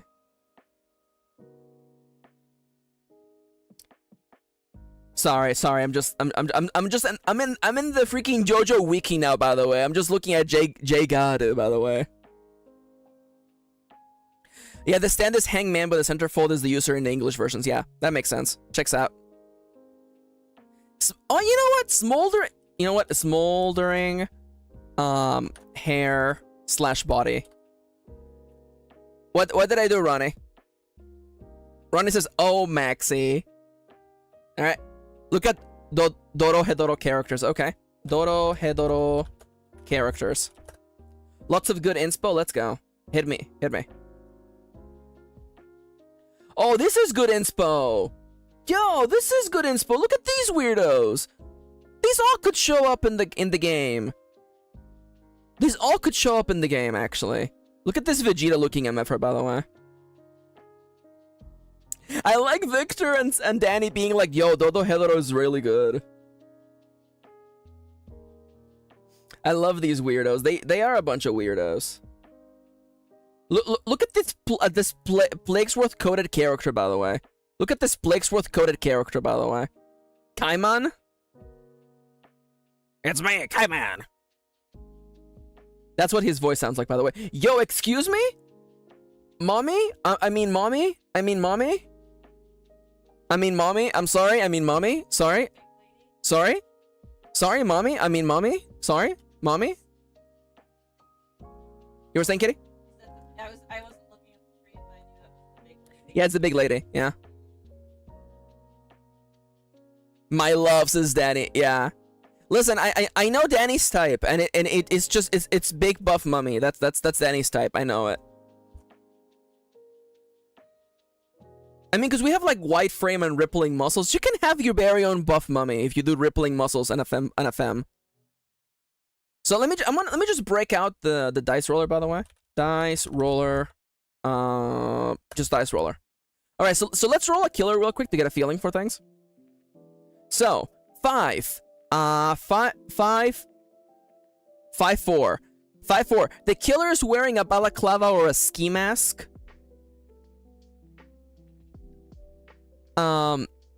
Their weapon is 4/4. It is a spiked baseball bat. And 2/2. And they're special.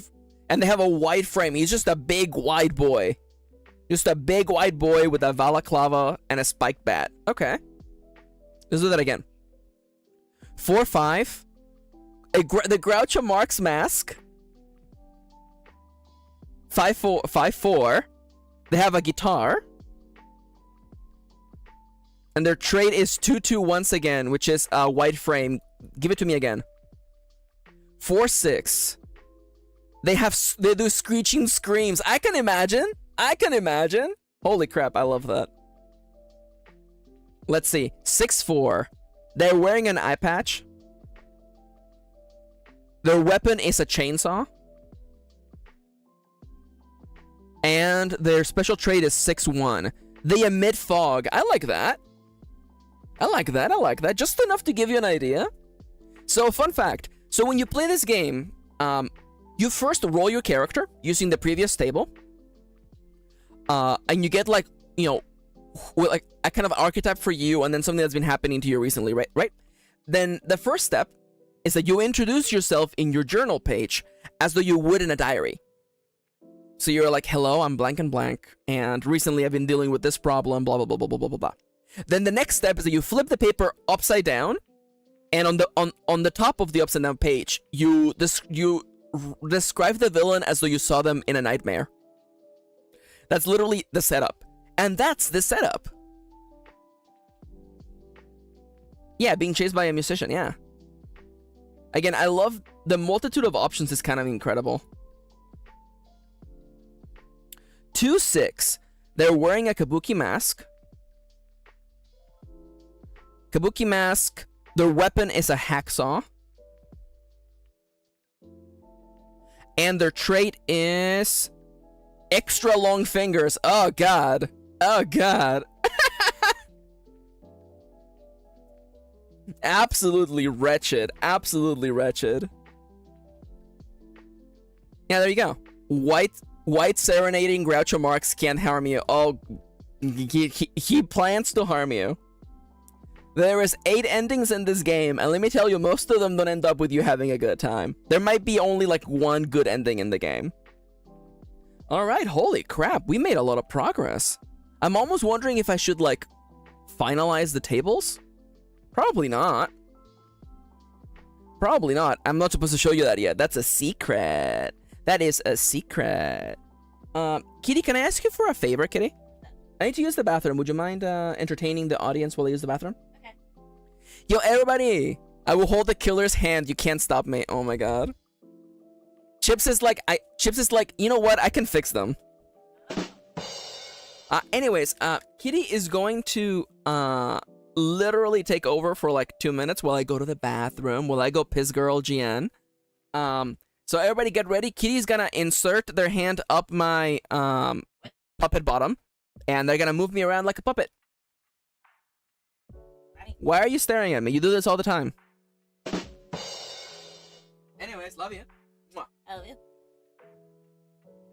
Entertain the masses, my love. Okay. Hello, everybody. How's it going? I haven't been super paying attention. I've been working on a secret project. Oh my god. Hello. Hi, Timber. Hi, Melty. Hi, Chips. Hi, Danny. Zeku, I muted the stream for 1 second. Hi, Ronnie. Secret project. Yep. That's about it. Came back. Maxi's voice is different. Hi, Pixel.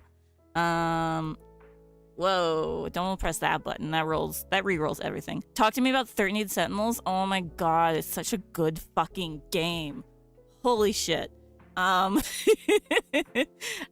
love it so much. We bought the 1/1 scale Fluffy plush because I love Fluffy. Fluffy is incredible. Yeah, 13 Sentinels is really good. Definitely play it. You can get it really cheap, especially on the PS4 right now, but you can also get it on the Switch if you want. Switch is good. I don't know how the performance is on the Switch because the performance was a little spotty on the PS4 in the combat missions. But thinking about them, the Gay Boys, I love them. The Aegis Rim 13 Sentinels is almost perfect. If they had given them a good ending, then it would be like the perfectest. I don't want to say that they don't have a good ending, but I will say that their final scene kind of sucks ass. So yeah, let them be gay, and I love them. Actually, I have an acrylic standee of both of them coming in the mail at some point. But yeah, the Switch port works well. Good. I mean, like, it was a lot of like the particle effects that were the problem for the PS4, and I think that we did it on our older PS4, so that could be why it didn't work super well. But yeah, play 13 Sentinels, Aegis Rim, or you. It could be the Hat Man. I thought Max was gonna take over, and then Max left. Telling other secrets and making a collection of secrets. But yeah.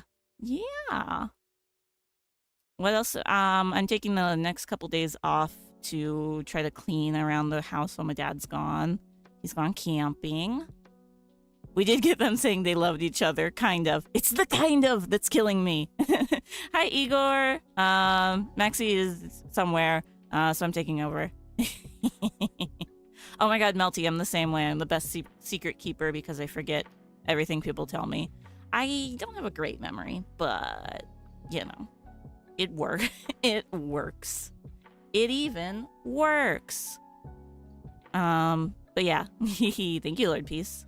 But yeah, my dad's gone right now, so Yanto is very sad. He's currently on my dad's spot on the couch, being a baby.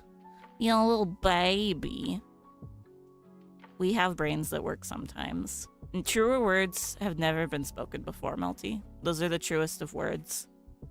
Yeah, he's a little sad baby. I gave him extra food today because he was being a little baby. My dad's like his favorite person to hang out with. Even though I am his mother. I birthed him. I didn't birth him. Oh, yay, Yanto Arrow. Yeah, Yanto misses Grandpa. Grandpa gives him all the treats. Pobrecito. He's such a poor baby. Yeah, he'll be okay. We gave him lots of treats, and my dad's only gone for a week, so won't be that bad. Your house package came in. Thank you, Lovey. It's coffee and cereal. And the pet. No cereal. It's the alcohol pads. Oh, okay. No cereal. Ariel unboxed it and I gave you into the box. Hell yeah. Okay, I'll give it. Pobrecito. He's so sad. Was he on the couch? He was. Yeah. Yanto should go with Grandpa once. Yanto would fucking hate camping. There's dogs and dirt and children. Hi, Igor. It's Kitty. Maxis. Hi, Igor. Kitty was taking care of my voice while I went to the bathroom. Yeah. Okay, I'll let you have the thingy. The thingy. The stream. Give me my thingy back. Have your thing back. Thank you. Love you. Mwah. Everybody. No cereals? I thought we were writing a book about serial killers. I'm back. People in chat saying I'm gay just because I love my wife? Well, guess what? You're right. Alright, how did Kitty treat you all, by the way? Hell yeah. Also, hi, Igor. Welcome back. Kitty, did you press any buttons while I was gone? It could be the Hat Man. That's good. No worries, Wolfie. Thank you for coming. Welcome back. Oh, hi, Raquel. Welcome. Horrible. Never leave us again, JK. Oh my god. Could be. It could be the Hat Man. Alright, y'all. Well,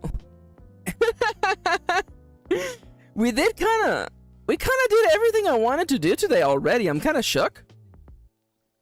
You are all incredible, by the way. You are all incredible. Could the serial killer be the Hat Man? Well, I mean, if you roll large hat, if you roll big hat, you can have Hat Man. I mean, really, like, Hat Man plus anything. You know, this Hat Man is wielding 5'2". They're wielding a crowbar. And their special trait is 4'6". They have screeching screams.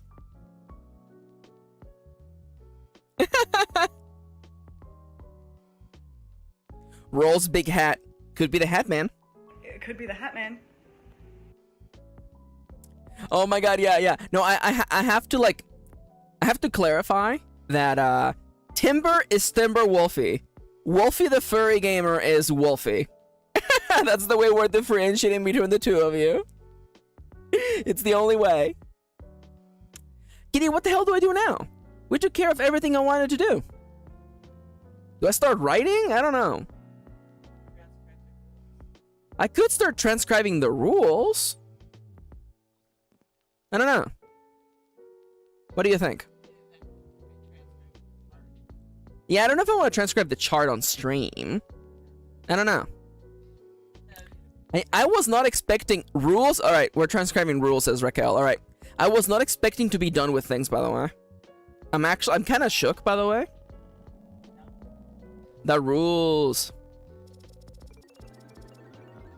All right. Don't mind the bottom left of the screen going crazy, by the way. Let me just really quickly make a new file. I'm gonna move you over here so I have you all ready to go. It's gonna be one-page RPG, one-page RPG rules. Number 1, the challenge requires satisfaction. If they apologize, no need for further action. Today I bought groceries for 70 euros. Is that good or is that bad? 69. Oh, 69.69! Hell yeah. All right, let me look at my... I wrote what I want the flow of the book to be, by the way. All right, so I guess this should be like left column. The left column of the left column of the first page. The left column on the first page, it should have like the logo splash image legalese. So like the logo splash image. Then it's gonna have like, you know, like copyright Kirin 2023 made for the one-page game jam. I guess like a game summary. One page left.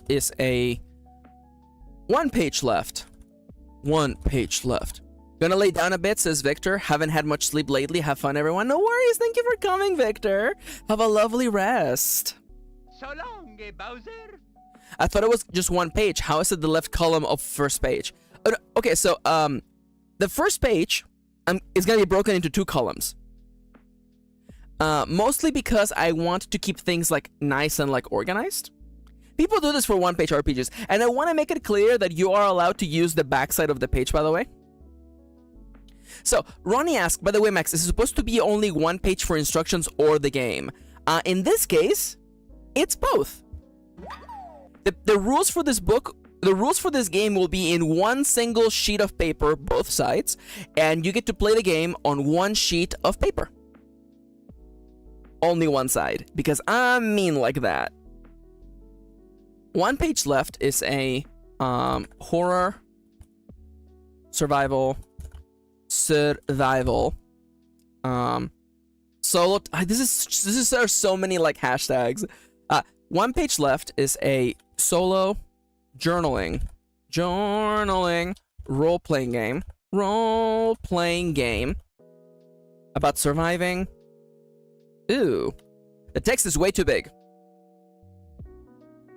But surviving a slasher movie. One page, one killer, one chance to survive. Seek a way out. Sorry. A solo journaling role-playing game about surviving a slasher movie. One page left is a solo journaling role-playing game about surviving a slasher movie. Over the course? No. It's a solo journaling role-playing game about a secret 999 sequel 000. Role-playing game about surviving. I will survive. Sorry. I will survive lyrics. At first I was afraid, I was petrified, kept thinking I could never live without you by my side. But then I spent so many nights thinking how you did me wrong, and I grew strong. I learned how to get along, and so you're back from outer space. Sorry. I'm back to work. About surviving a horror movie.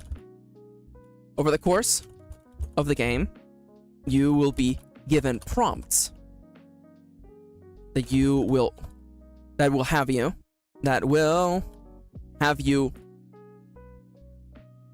write and or draw on a single sheet of paper. Draw on a sheet of paper.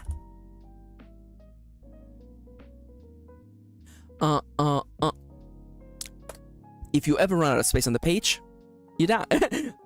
There are multiple ways for your journey to end. There are multiple endings, but one surefire way of ending your story: running out of space to write. There are a multitude of endings. There are a multitude of endings. So one surefire way. Though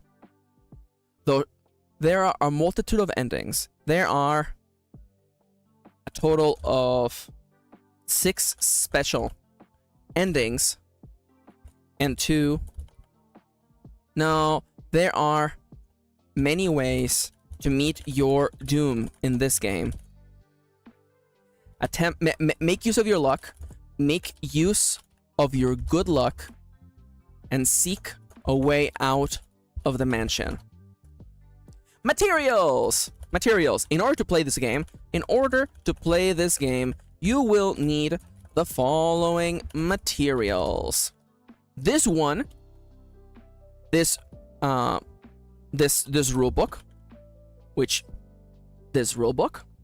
you're already doing great.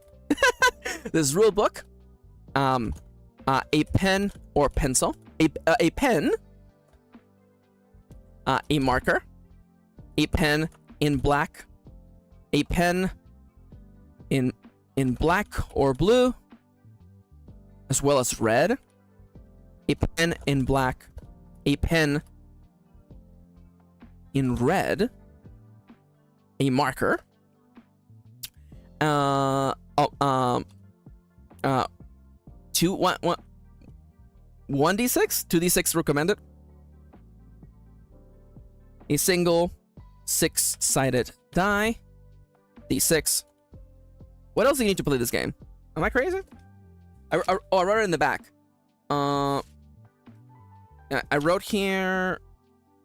Yeah, a red pen, a marker, a regular pen, 1 to 2d6. Okay.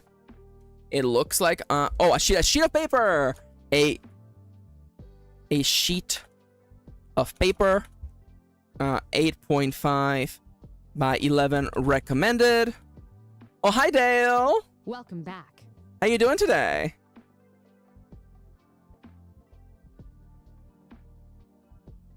Beep beep. I kind of heard that as a car, by the way. Mick mick. A blood sacrifice. Oh my god.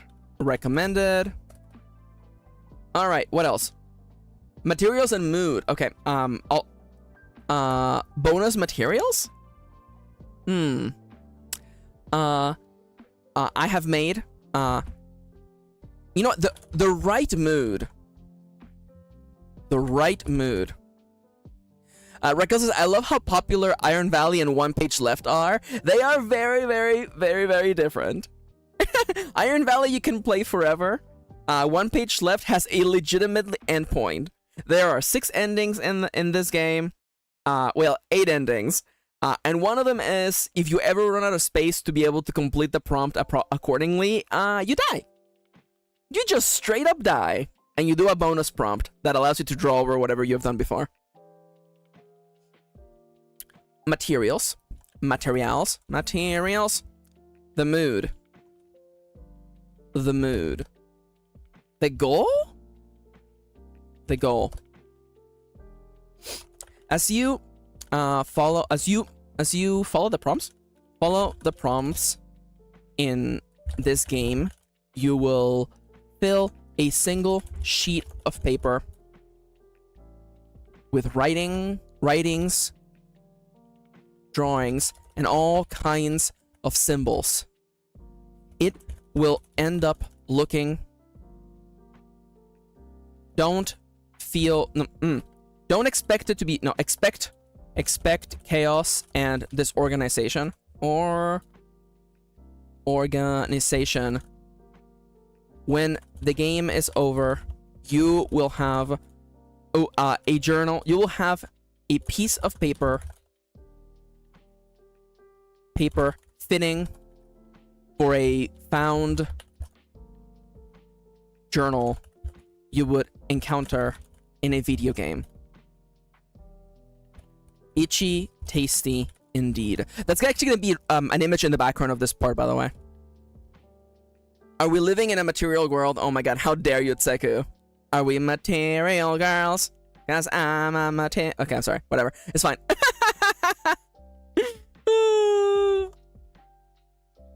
The mood. In order to get... This... One page left. One page left is a horror game. So you're gonna wanna... So you're going to want to get in the mood. In the mood. In the mood. Dim the lights. Play with... Dim the lights. Put on something spooky. Something spooky. Put on something spooky in the background. Such as the official one page left Spotify playlist. Yo! Hi Nomia, good morning! Welcome back. Welcome. Hi Nomia. Nomia woke up before their alarm. It's funny, I knew Nomia was up because I saw quote 144. Morning Nomia, how you doing? Now either Nomia's gonna be chill as hell or be more angry than usual because I may or may not have noticed Nomia leaving a message on this stream at midnight their time. Such as the official one page left Spotify playlist.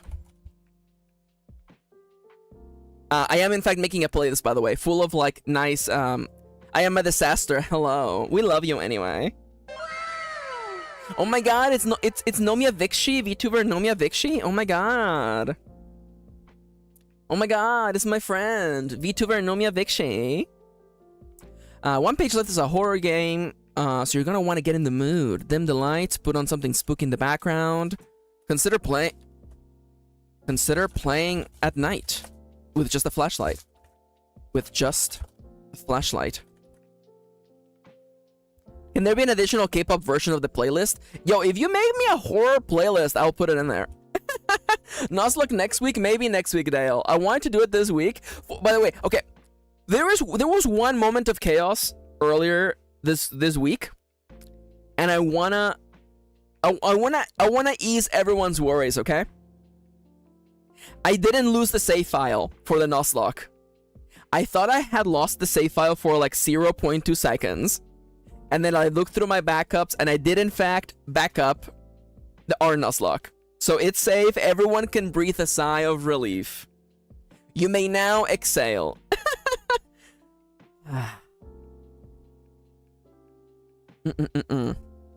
Get in the mood. Should I have a thing on safety? I'm not even sure. I feel like, you know, unexpected things may happen. I don't know. Mood / music, mechanisms. Okay. Get in the mood. Bonked? What? Kitty winked at me, by the way. She winked at me. She bonks me and then she winks at me. I bonked myself. You bonked yourself?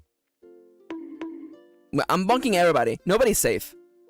Alright, let's talk about the mechanisms. The mechanisms. One page left. The mechanism will be on the playlist. Slay. Oh my god, how dare you. I'd say the word ghost. Yo, ghost is gonna be on the playlist? Yo, did anyone say ghost? Kitty really did say, wink smiley face, yeah. One page left. Runs on a, couple. No, you know what? Mechanisms. Okay. So, there is, like, legitimately only 3 mechanisms. Calling the shot. Well, I guess rolling. Advancing the plot? Oh my god, people in the chat are going crazy. Nomia's a mod? Yeah, Nomia's a mod. Nomia's got powers. It's got the power of voodoo. You do what? Remind me of the Vave. I saw my baby crying hard as babe could cry. What should I do? My baby's love was gone and left my baby blue.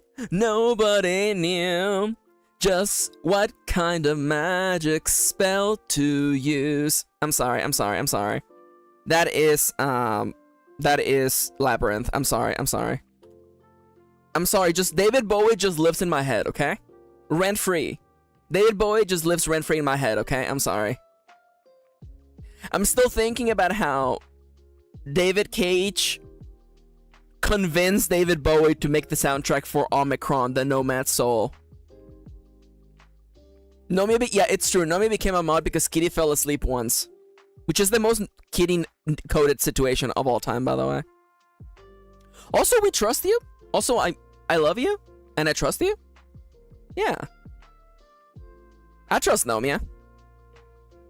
I handed Nomia a gun and I'm like, I trust you.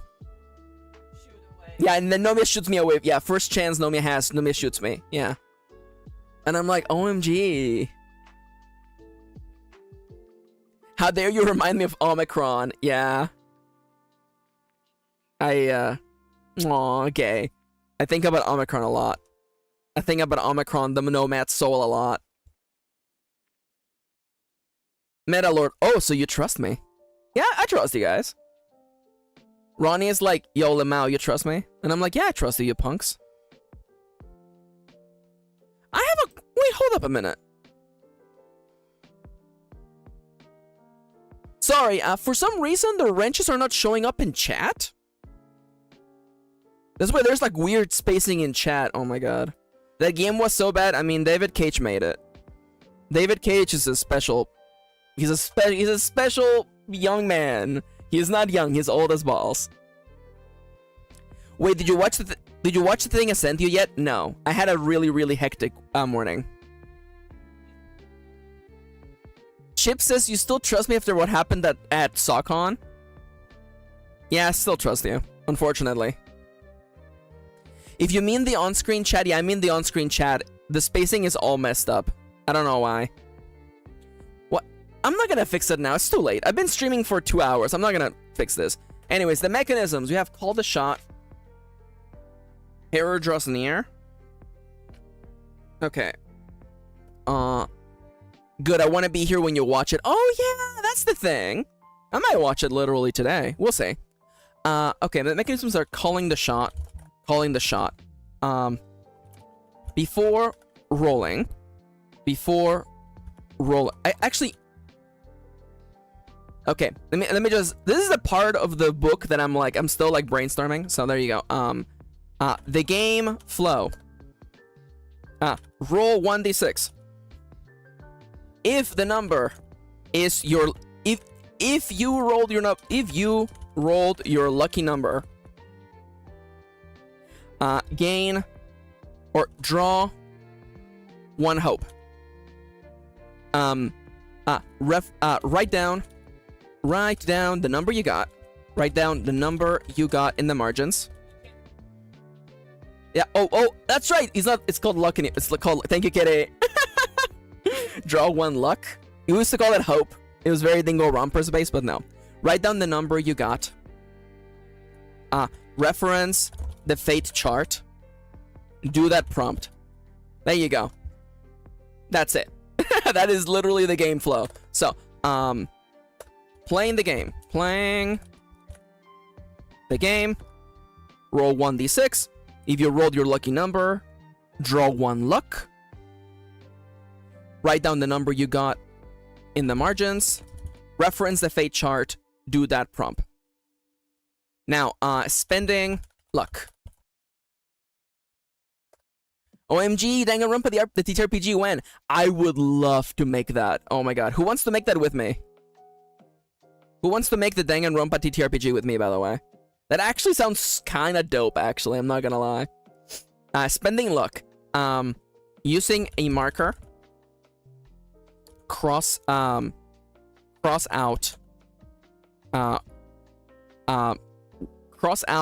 1 luck symbol. Not gonna lie, that'll be kind of sick. Yeah, it's so true. Sounds difficult to do.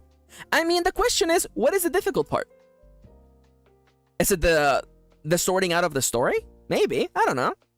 I can imagine using the Iron Sworn system for it. Because I'm thinking of like clearly you would be playing the trial. Okay, so Danganronpa is broken into two mechanisms, right? First, you have, I guess, three mechanisms. You have the downtime between cases, the mystery of who killed who, and the trial where you have to prove who killed who. Those are the three mechanisms in a Danganronpa game, right?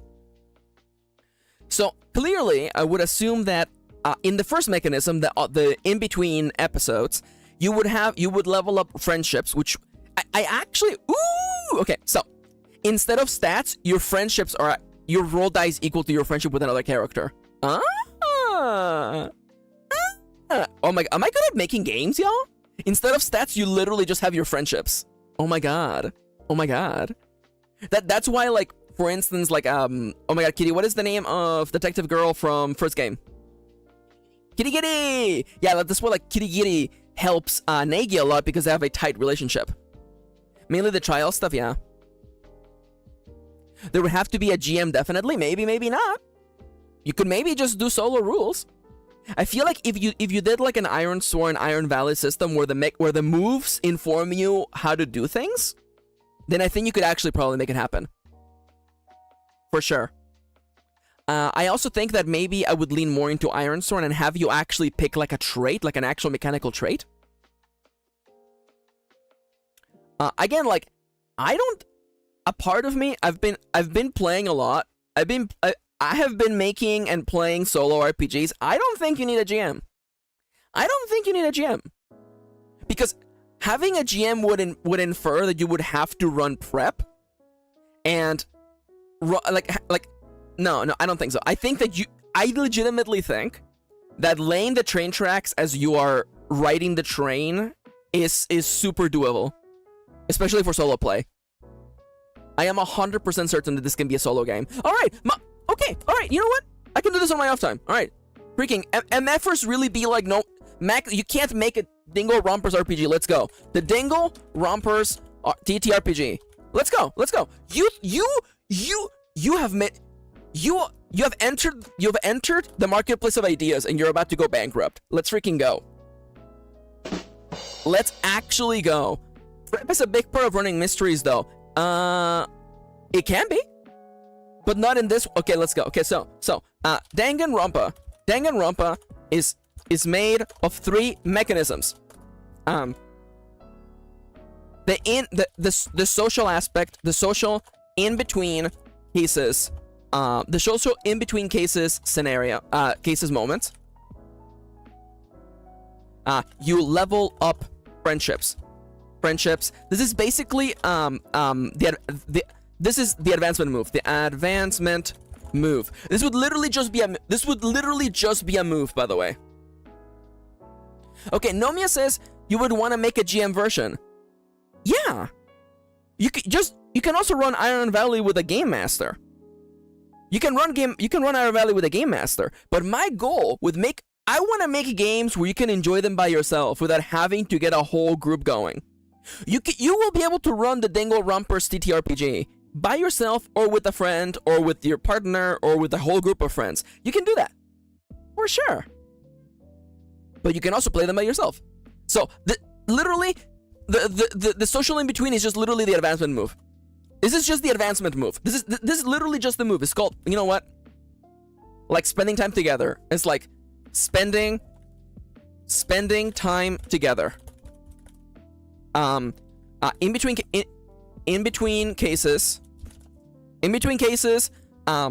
spend experience, spend, I don't know, freaking like hope points or whatever, hope points to increase friendship with another character, and gain their traits. There you go. Boom, boom, boom, boom. How do you play a TTRPG by yourself?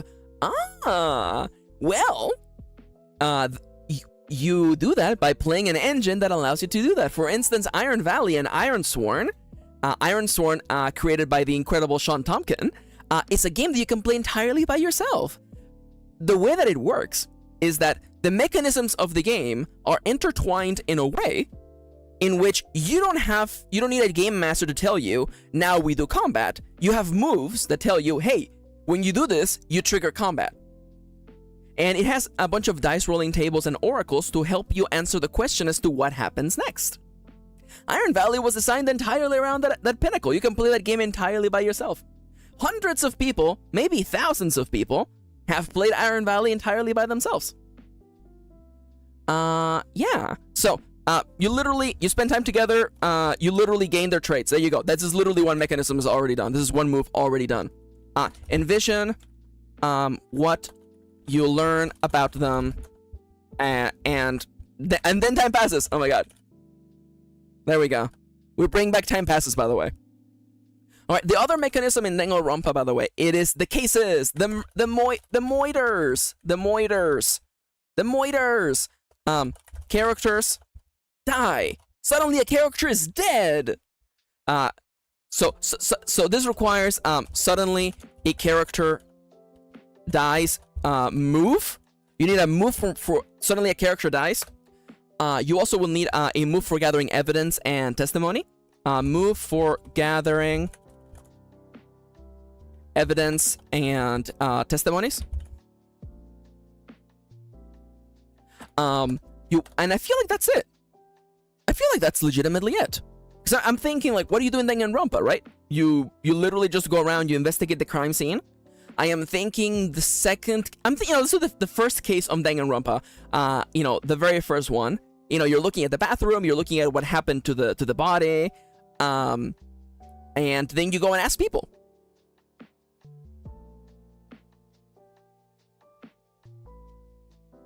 Interesting. Nomi is bringing up something similar to werewolf. That's perfectly fair. See, here's the thing that I'm thinking about, okay?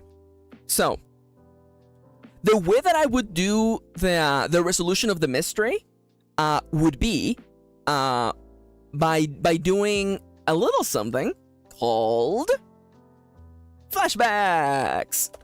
So, you would learn what happened through flashbacks. So basically what happens is that, again, we're laying down the train tracks as we move forward. So as you do things, you realize, oh, the thing we saw in the bathroom was writing. And then later on, you're like, the writing said this thing, which proves it was this person and stuff like that. Clearly, for this, we would need a move for figuring out who the killer is. For instance, I guess you would need X amount of clues to be able to finger someone as the killer. Don't fucking laugh at that. Oh my god. Move for figuring out the moiter. And I feel like legitimately because this would just be a promise, by the way. This would just be a promise. Basically a promise. This would basically be a promise from Iron Valley. And once it's complete, the move for resolution is literally like, on a strong hit, the person you think that it is. You are correct. Weak hit. You're also correct, but there's a twist. You are correct, but twist, which would be like roll on the twist table. Roll on twist table. And on a miss, it's actually someone entirely different. You are wrong. Reveal the culprit. Maybe in this game I would just skip I might just skip the trial. Cause I'm kinda like sitting here like, I feel like the variance would be very different. Yeah, maybe. Cause like the thing is that like, I'm just looking at the mechanisms, right? I'm looking at like the way that you move through the game, right? Would I remove the trial? Maybe the trial would be just like a single move, where you present the evidence to the headmaster / the mastermind. You present. Oh my god. So in that case, I feel like this would be like a campaign game where you want to eventually be you want to survive until the very end. I would assume so. In that case, then the people who remain would also be your lives, I guess. Because I'm looking at a situation in which, like, would I want the players to be able to die if they finger the wrong person? Stop laughing. That is a word. What happens if the character we befriended is the murderer/murderer? What do we lose? I guess that in that case, you would probably lose the bond that you had with them. Let me get up and stretch while I think about this, by the way, since there are no stats. I mean, like, I'm thinking, you know what? We were literally, Nomia brought this up yesterday on their stream, youtube.com/NomiaVictory, by the way. Like, I'm thinking of a character like Ishimaru from Danganronpa 1. Once he lost his big bro, he had nothing left. He actually legitimately had no stats left in his character sheet.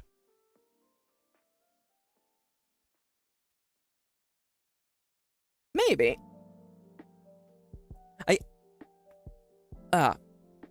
Again, I'm not entirely sure. I feel like this is the kind of thing where, like, I have to, like, keep zooming out, right? Like, what is the overall flow of the game? Let me get up and stretch, by the way. The camera is gonna break for a second, okay? So here's the dealio. I'm thinking, what is the ultimate flow, right? Like, what exactly, like, are we trying to get to? So maybe we do a little bit of. This is basically how I run my games. Oh my god. Because I'm thinking, what, do we lean a little bit into 999? Do we have like, because why are you locked in a limited location with a bunch of random people, right? Like, why are you locked in this, like, bunker? Clearly the ultimate scenario is for you to get out of here.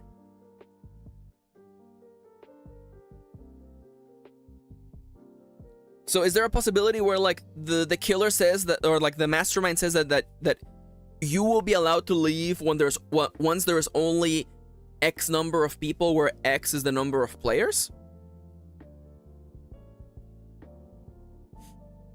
I'm not sure.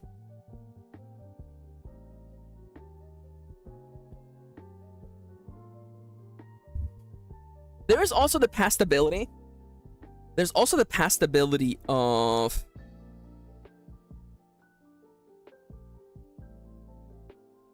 I am thinking that so what I'm thinking for the character creation system, by the way, is that there's gonna be a list of character traits. A list of character traits. You basically shuffle a deck, or you just roll a long table with no duplicates. And you only play with X amount of actual traits. So if you have 12 characters, you get 12 out of a list of like 100 superpowers, basically. And you can use those, you know, if you're a friend with someone, you can use that ability. I don't know, I'm thinking about this. Because as much as I want to think about group play, let's be entirely honest, Iron Valley has been as successful as it has been because it allows you to play entirely by yourself. Turns out that playing a game by yourself is easier than playing a game with like 8+ people. So I would like to make it with solo play in mind. I'm making another goddamn role-playing game. I haven't even finished this one, and I'm already making another one. So let's think about the end game, okay? Let's look about the end game. So clearly, okay, what is the end game? What is the end game? What is the end game? Clearly you want to get out of this place. Maybe you're trapped in like a facility. Roll 2 quirks, super horny, rich as fuck, gay, and roll 1 super high school level ability. Super high school level horny. Raquel says, man, I would love to make a TTRPG one day. You can. You just have to start. What is the end game? I feel like the end game is you want to escape the facility. You want to escape the facility. The facility by either maybe there's actually multiple end states. You can either like one be the only people left at the end of the game, which means that you might actually, why not let the players actually commit murders? Yeah, why not? Why not? Like literally, like in between cases, the group has the option to decide whether they want to kill someone.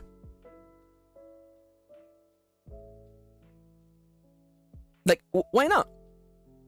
Why not? What I don't know. Maybe the characters are sorted into groups.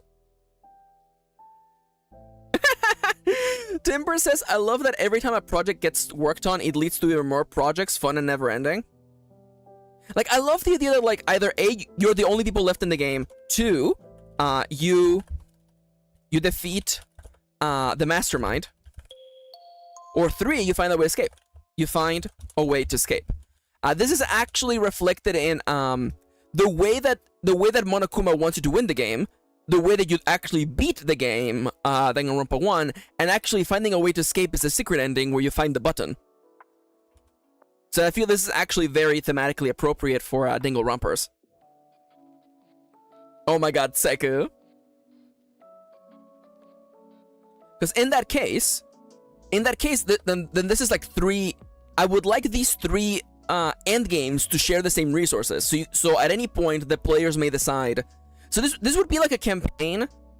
This would be like a campaign that you play like over the course of like 5 sessions or something like that. I was thinking something like that, Nomia. That like you roll 16 characters and like those characters... Now, of course, someone may be thinking, Max, creating 16 characters seems like an awful lot of work. Yeah. That's why you don't roll everything about a character once. As you get to know them, you learn more about them, you unlock more of their abilities. That way you don't have to make everything from scratch. You just start out with this character is a nerd, this character is a jock, this character is a goth, this character is perpetually horny, etc, etc, etc. I swear to god, if anybody's chat is like, wow, they're just like me for real, you gonna get bonked. Because in that case, then you gotta utilize those options to create the life you wish you had. Oh my god. Including Moida! Because in that case, then like... Listen, let's be entirely honest, okay? To me, the most fun about Danganronpers, the Dangan and the Rampa, is the interpersonal relationships, which are at stake because the role of the game is to kill one another. Then in that case, let's just lean into that. Like, I feel like maybe the setup is that all of you wake up in this facility. You create the facility randomly every time you play it. So during a campaign, your facility will be different from other facilities. For instance, you may have a facility that has actually a pool, a swimming pool. You may have a facility that doesn't actually have like a mess hall. You may have a facility that actually has like an office building in there, like the back rooms kind of sort of thing. And maybe literally the killers like kill one another and only one of you gets to escape. And maybe you get to have that moment where like if you're playing multiplayer, you get to have like, you know, only one of us can get out. You get to do the Squid Games kind of situation. That's kind of fun. I kind of like, you start with like 16 characters and you wind down to like just like 1, which is kind of fun, I think. In that case, oh my god, sorry, this is kind of messed up. What if the only time, like, okay, hold up. As long as you're friends with somebody, you have access to their abilities. But if they die, they just become your abilities. So there's like this incentive where like if you kill someone, you just gain their stats. That would be kind of dope, actually. That's kind of interesting. Okay, let's zoom back out, by the way. So, in this game, you and X number of people are locked in a facility where you are tasked with killing one another. I guess you're not tasked with killing one another, where you are locked forever. The only way to escape is to be the only survivor. No, I guess you have to kill someone. But then we're back to the trials. I kind of think the trials are kind of lame. Because the thing that gets me is that, like, by the time you make it to the trial, you already know who the killer is. And then having to prove that you know who the killer is a little bit of, like, a pain in the ass. I mean, I guess we could do Assassination Classroom. Like, you just have to kill someone. Maybe? Kill someone and get away with it? Yeah, I don't think a trial would work in this kind of system. In that case, then let's change the stake. Then you're where you're locked away forever and forced to kill one another. It could legitimately be like, I feel like we're moving away from Danganronpa and becoming more of like a social experiment thing, where like every week you have to sacrifice one of the people, which leads to someone eventually deciding I'm gonna kill someone else just to put an end to this problem. Because clearly, the way to solve this debacle is to have like a democratic vote, right? Where like, well, we decide that this one person. Yeah, this is literally the basis for a Fallout vault. Yeah, Melty's correct.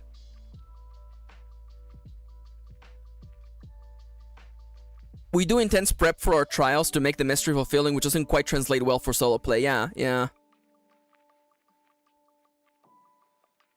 Because I feel like in this case, then this would be more like a battle royale, where your mission now is just to survive and to make bonds with other characters. And I feel like making a bond with someone makes it so when you check to see if they betray you, they're less likely to do so. That would make sense to me.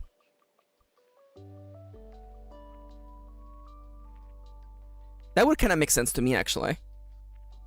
Because my thing is this: the player should be the player should be allowed to murder. The player should be allowed to murder. In which case means that the end state for the game should not be capturing a criminal, because you might be the criminal.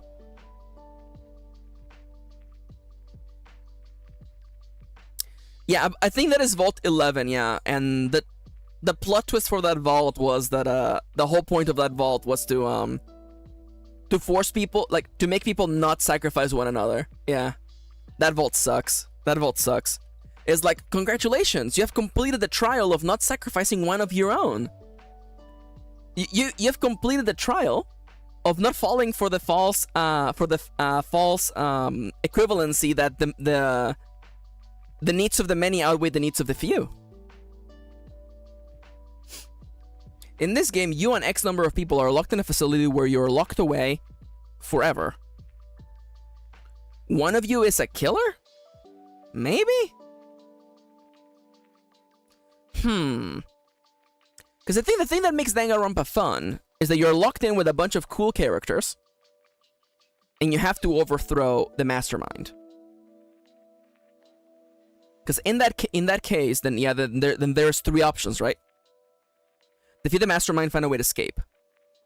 This also, by the way, kind of this also kind of mirrors the original Battle Royale novel, by the way. Yeah, being the only survivors, killing the mastermind. That's a damn good cookie. Or literally doing the thing the guys were doing, where they were hacking a computer to escape the island. So that makes sense to me. So in that case, then there would have to be 3 moves, right? 3 moves. Murder. Defeat the mastermind. Escape. Time for bed, says Raquel. No worries. Thank you for coming. Have a lovely night. Bye-bye. Take care. So long, Bowser. Got him. In this game, you and X number of people are locked in a facility. Murder, defeat the master. How dare you, Tseku? How dare you? I'm still taking psychic damage from mispronouncing German last time. I am legitimately thinking of doing a Duolingo stream where I just try to learn German. Defeat the mastermind. Escape. Escape.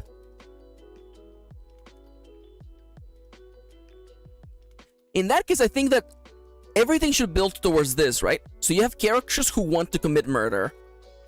Characters who want to kill. Characters who are prey. Slash pacifists. So the reason for this is that I'm thinking that legitimately, like, whoever you have bonds with will affect your ability to do things.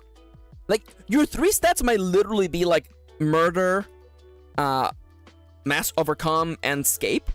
So you might have a character who, like, Like, this character only wants to play the game and kill people. AKA, I'm thinking Kogami? I don't know, he was kind of a piece of shit. And you have people who are objectively just prey or pacifists who don't want to hurt nobody. I'm thinking, Chihiro. Then characters who want to defeat the mastermind. Characters who want to defeat the mastermind. Characters like Kirigiri. Characters who are actually on the side of the mastermind. Who are... Oh my god, what do you call the word for when somebody kind of feels... No, I don't want to say traitors. We're just people like Komada who are like, I don't know, man, maybe things are like okay. People who... No, people who are... sympathizers? Like, you know, maybe the world has fallen to chaos, you know? Complacent? I'm okay with complacent. Complacent. And then you have characters who want to escape. And then characters who want to stay put. Characters who want to stay put. Feel safe. Feel safe in this facility. Like, I'm immediately thinking of a character who, like, was pulled out of, like, a hospital and had been, like, experimented on or whatever. And this character is like, yo, are you crazy? I don't want to go back out there. I'm happier here. And characters who are lesbians. Yeah, there you go. And then characters who are lesbians. Oh my god, what if there's, like, a romance system? Where, like, this character won't lie to you because they have a relationship with someone else. And they're like, no, those two are in love. Like, and as long as they're in love, they won't side with you, so you have to break them up. Oh my god. We are the evils. We are the evils. Oh my god. I can't believe we're breaking up the lesbians. Oh no. We really are the monsters, by the way. Yeah, I see that. I see that. And again, like, I could probably crunch these two together, honestly. But ultimately, I'm thinking, like, you know, the way the game goes, right? You either play the game and you emerge victorious by being the last person standing. Which, if you are playing with friends, that will require you guys basically having to battle it out Squid Game style at the end. Alternatively, you may want to attempt to defeat the mastermind. In which case, you'll have to work together and put your pieces together to fill a particular, like, meter or something. And escaping is another thing entirely. I kind of like that. Defeating the mastermind might be the hardest one, by the way.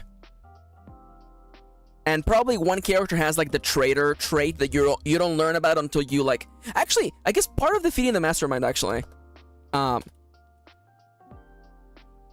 defeat the mastermind progress. So defeating the mastermind progress is like step 1, find the traitor. Step 2, defeat the traitor. Step 3, I'm thinking something along the lines of like find the mastermind in the facility. The mastermind's base in the facility. Kill / overcome the mastermind. Right? Like, that would be like, this is like literally like your checklist if you're doing this route. For the moither everyone progress. Literally, like, every time a character die, like, literally, like, be the last person standing. Be the last person standing. And I feel like we can literally just make this like escape progress. Gather X number of clues as to how to escape. You basically also just survive, and eventually, like, once X clock is filled, make a move and escape. And I feel like the more people you want to escape with, the harder it is. The more people you want to escape with, the harder. Also, if you fail, next time, maybe, like, legitimately, if you fail, like that, like this ending is done. This ending is no longer available. So you may not want to do this earlier. You want to do this like later, actually. And yeah, basically the murder everyone option is always open until the end. And definitely like, yeah, like if you fail, this might literally be you die, actually. I don't know. It's game over. So in that case, like, imagine this flow in which players are like, well, we should try the escape first. And if that doesn't work, we could try to defeat the mastermind. And if that doesn't work, then it's time to just murder everyone. I kind of like that. Like, the least problematic way to get out of the facility is also the one that will screw you over the most later. So there's that kind of like balance, right? Like, definitely the optimal time to escape is when there's like only like 2 people left. But yeah, anyways. So in that case, the 3 traits should be, well, like, overcoming the mastermind. We'll see. Listen, I'm thinking about this now. I'm thinking about this. Is it literally just like murder? Is it literally just like the murder stat? Is that what it is? Because I'm like, what, like, just what are your stats? What are your stats in this game? Like what are the 3 things you do, right? Like mastermind, which is used for solving who did what. Used for solving detective, mastermind. I don't know. It is kind of funny because the mastermind, maybe they like the traitor is always whoever has like, it would be like one of like the top characters with a high mastermind trait. That would be kind of funny, actually. Mastermind. Although maybe you would just roll for that, actually. Yeah, like you roll for it, and it's like, oh, the traitor is the person with the highest mastermind, the person with the lowest mastermind, the character with the lowest murder. Insight, physical, and charisma. Maybe. I do like that is basically like mental, physical, and social. I mean, like, it really should just be like, yeah, it should just be like mental, physical, and emotional. Or social, actually. Yeah, so like, so there's literally like, I love that, Timber. So what I like about this is that, like, basically you have 3 kinds of encounters, right? You can have a mental encounter where you're arguing over like a clue, a physical encounter where you're actually fighting someone, and a social encounter where you're trying to make someone understand your point of view. I kind of like that. I kind of like that. Physical, mental, and social. And honestly, the way that I would do special traits, just to make things easier, honestly, is that characters with traits always score a hit. Or like characters with a particular trait get a strong hit even on a weak hit. So what I mean is that, like, the only way they fail at something is if they get a miss, which is really actually unlikely. So for instance, let's say that let's just think super high school level detective. You whenever you examine evidence, you always score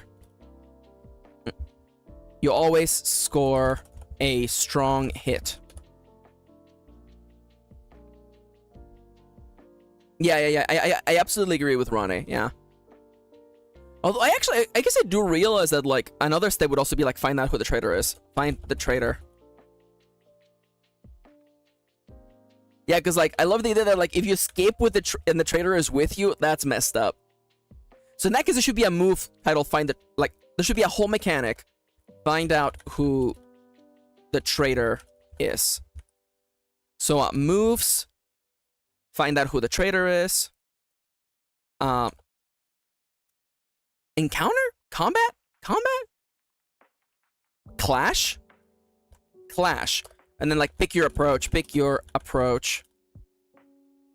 So you can either have, like, you know, like, mental clash, physical clash, or social clash. There you go. And clearly, the resolution for all of these is on strong hit, strong shit. The strong hit, you succeed. You succeed.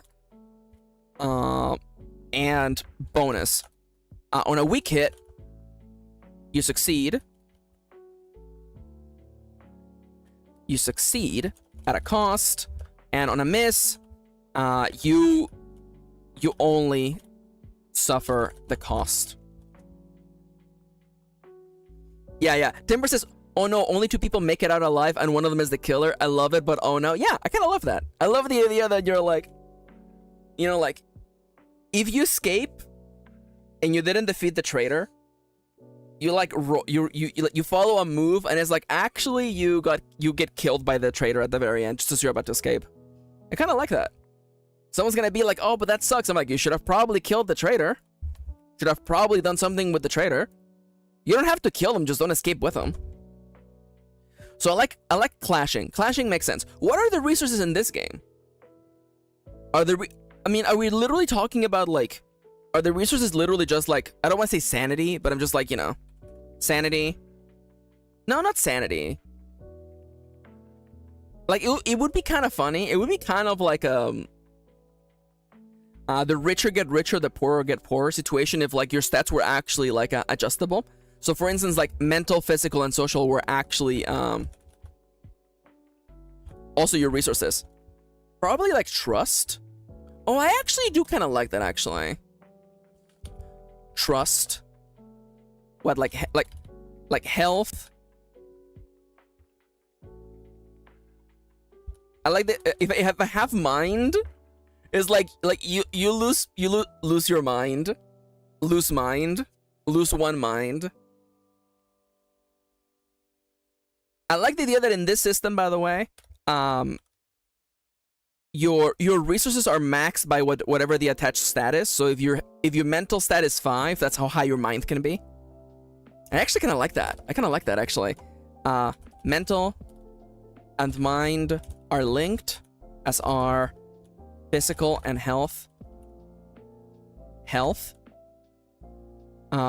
Your maximum, your stat max is equal to the attribute. So for instance, if you have a max mental of 6, your max mind is 6. And I like trust because that means how likely people are to trust you.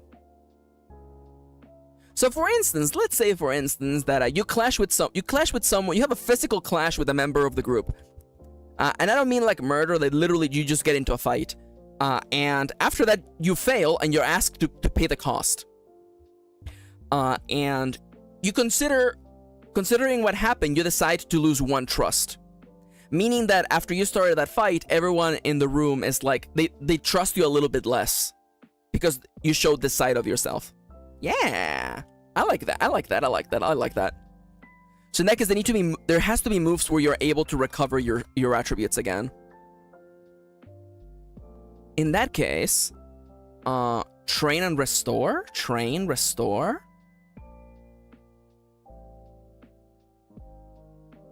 That's also true, yeah.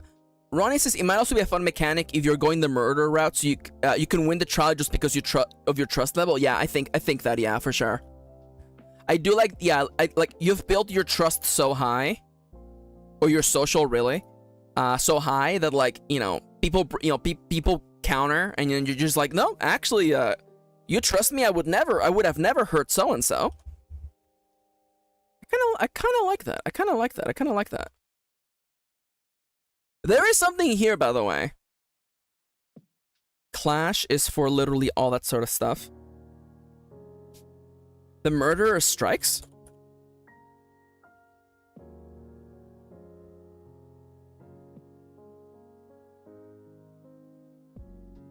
I love that. I made a cute little cozy game, and then I'm making one about killing teenagers, by the way. Imagine your trust was so low, the other use you as bait as a distraction while they try to escape. Oh my god, that would be so sad. The murderer strikes. If you are the murderer, do X. If you are the victim, do Y. So, if you are, or 2 games if the protagonist in the slasher are teens too. Yeah, I am kind of like trying to make it that there aren't teenagers, but we'll see. We'll see when we get there. If you're the murderer, do X. Maybe there should be like an extra stat, the moiter stat. I don't know. You roll that instead, and then you decide how they perish. Whether you, ooh, interesting. I'm thinking about this. I feel like you would have to fill up like a meter by getting a weapon, finding out information about them. Yeah, the murder stat could be like a median of the 3 others. That's interesting, actually. I'm not sure. I'm thinking about it right now, and I'm like, It does mean it has to be premeditated, which is kind of effed up, honestly. That's pretty effed up. It has to be premeditated. Oh no. By the way, shoutouts to Nomia, who invaded the stream, and now I'm like making a different RPG, by the way. Shoutouts to Nomia. If you're the murderer, do X. Plan a moiter. This should definitely be like, if you commit a murder, like you suffer like a permanent stat change.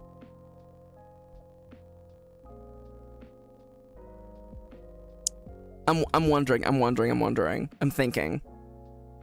Maybe it doesn't have to be like you have to wait until the end. It could legitimately be like...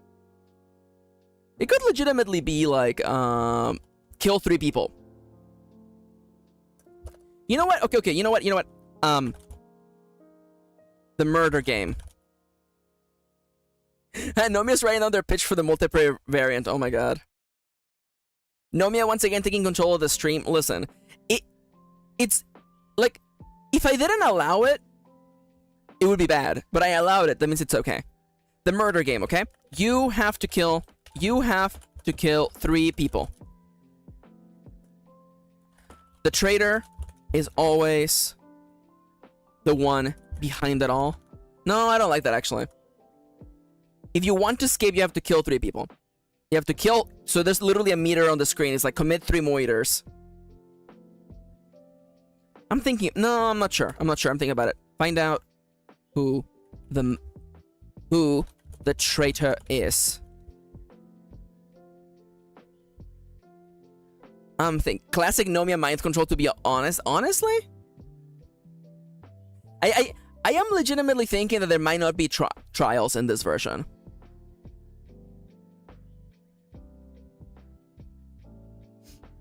I'm legitimately thinking there might not be trials in this version. Because I'm feeling like the mastermind might just literally put all these rats in a cage and just be like, kill one another for my amusement. Check out your DMs, baby. Oh my god, Nomia, what are you doing? Oh my god, Nomia, how many? This is so many words, Nomia. Okay, I'm reading. Okay. Okay, I see what you mean. Yeah, Nomia's going hard, by the way. Lemao, you got 12 minutes. I know. I'm reading Nomia's like super long DM. Yeah, I see what Nomia's working on. I see it. There's something here for sure. By the way, while we have 12 minutes left, I would like to remind you there are ways to support this stream. Hello! If you enjoy the show and would like to support me, please consider supporting me on coffee.com/mkirin. Top left, by the way, your stream will be read out loud in the middle of your message will be read out loud in the middle of the stream. You can also become a YouTube member. $3 a month and you get a cool little badge next to your name and emotes like the one Seku is showing off right now. You can also, of course, buy my books. When will I fix the slide? Who knows? Anyways, you can buy my books over at mkirinauthor.com. Buy my books, read them. And of course, don't have money but still want to support me? Please leave a like on the stream, share it, and subscribe. Leave a like. It costs you not even a penny. It's free. There you go. That was about a 1-minute ad read, by the way, so thank you for coming to the ad read. Beep boop. Yo, you member message, yeah. Thank you, Melty. Melty has been a member for 2 whole months. Thank you. Very much appreciated, Melty. Thank you.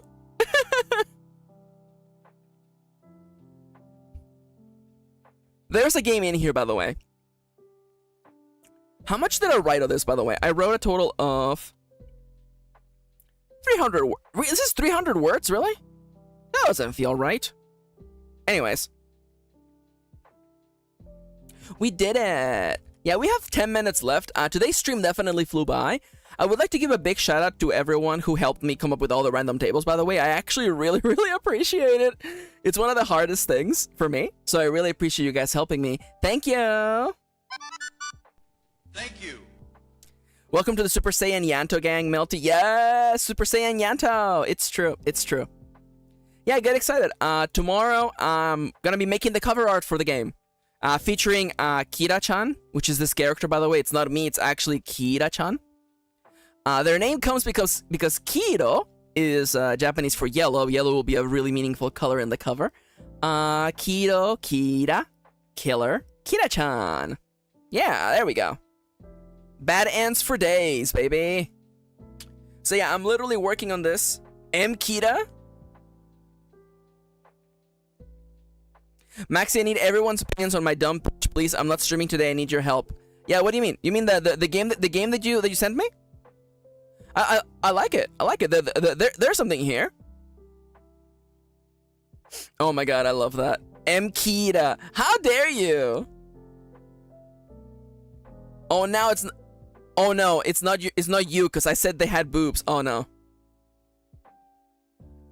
They look like me. They look like me, but it's not me. That's not me. You can tell because I'm not wearing glasses. How many games will we have by the end of the week? It may surprise us all. I'm so fucking mad. I'm so mad. I'm not actually mad. Nomi has given me this idea, and it's so on the money, by the way. Can you share with the class? I need help. Okay. Let me just... I'm gonna copy it here, but it doesn't belong to me, by the way. Does not belong to me. This is Nomia. Alright. Let me copy it and paste it.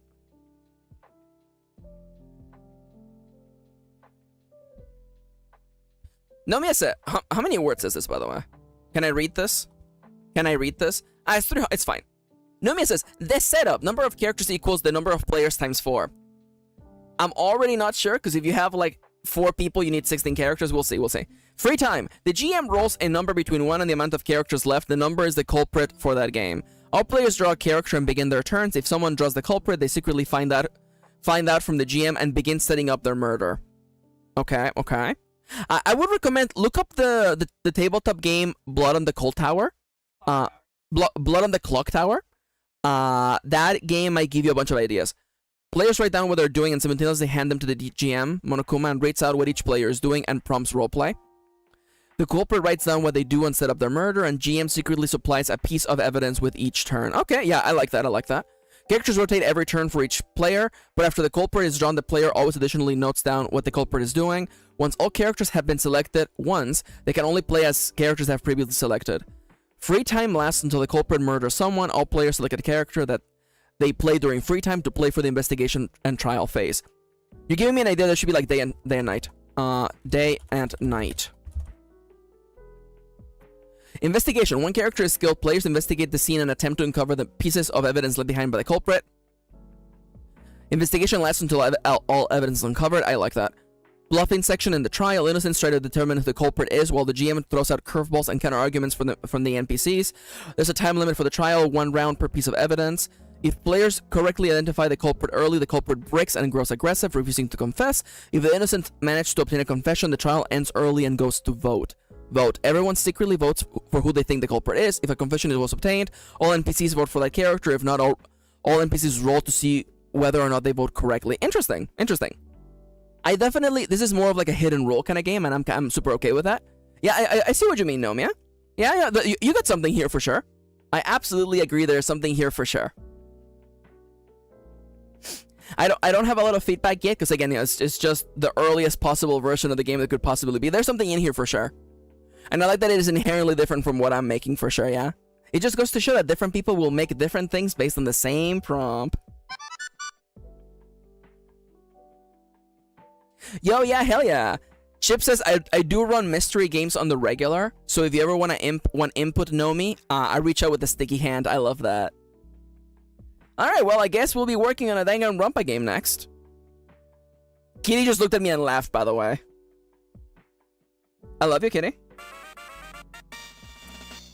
You know Kitty's an angel because she's putting up with me, by the way. She puts up with me making games nonstop, by the way.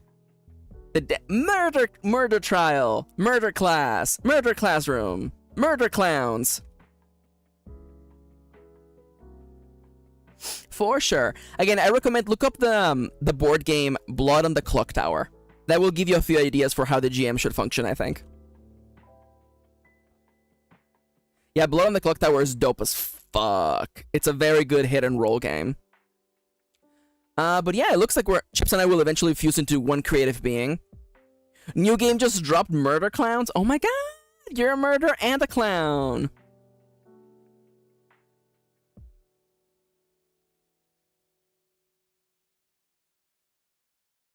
I guess I'm thinking about it now, and maybe should the murder route even be allowed? I don't know, it feels kind of effed up. Ronnie says one day I'll create something again. One day. I believe in you. I know Ronnie will one day make something. Many somethings, in fact. I believe in Ronnie. Let them murder. Oh my god. Of course, Seku would say that. Nomiya says maybe we should develop the Danganronpa TTRPGs and pit them against each other. Oh my god. Why make two queens fight? We can both exist in the TTRPG space.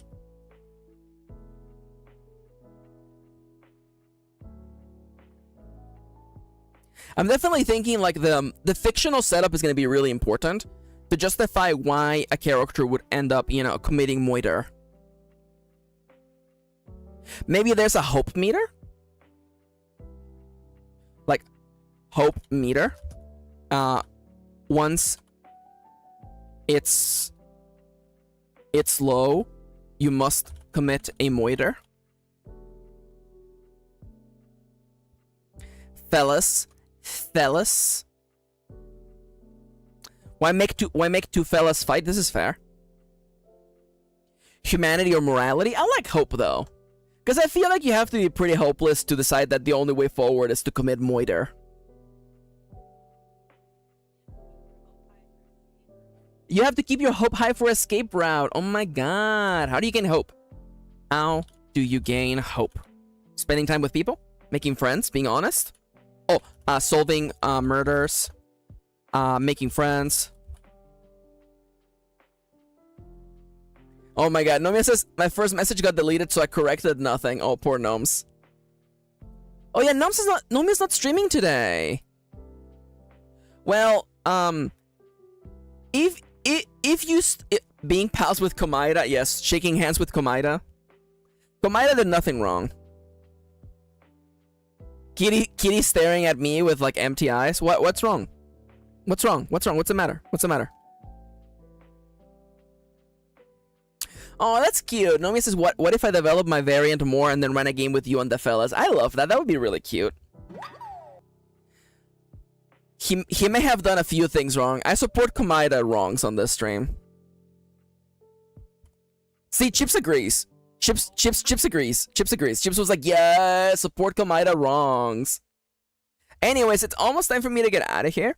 So, I would like to thank you all for joining me today on this design stream. As I mentioned, I am going to be working on the cover art tomorrow. And on Wednesday, we're going to be doing layout, and we'll be playtesting. Maybe even Wednesday and Thursday we'll playtest. So get excited for that. 2 whole games. Yep, we worked on 2 whole game arenas. Thank you for joining me today, friends. It is actually time for me to get out of here. I love you all. It was very, very fun. If you need something fun to watch, by the way, Nomia and Ronnie, both of them have VODs you can watch on their channels. I consider catching up on Ronnie and Nomia. They both have very, very lovely VODs you can watch, and they're very lovely, funny people. Ronnie and Siska recently were playing a game together. I believe it was Monster Camp. So that sounds, it's so on brand, by the way.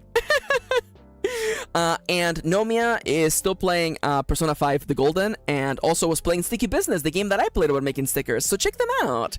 And for now, thank you so much for joining me. Thank you so much for making me a part of your day. Remember that you're awesome. And if you're dealing through tough times right now, remember, they're just temporary. You'll get through this, and one day you'll wake up and you'll be back in the good days. Take care, friend. And we'll be back. We'll be back tomorrow. Take care. Mwah. Bye-bye.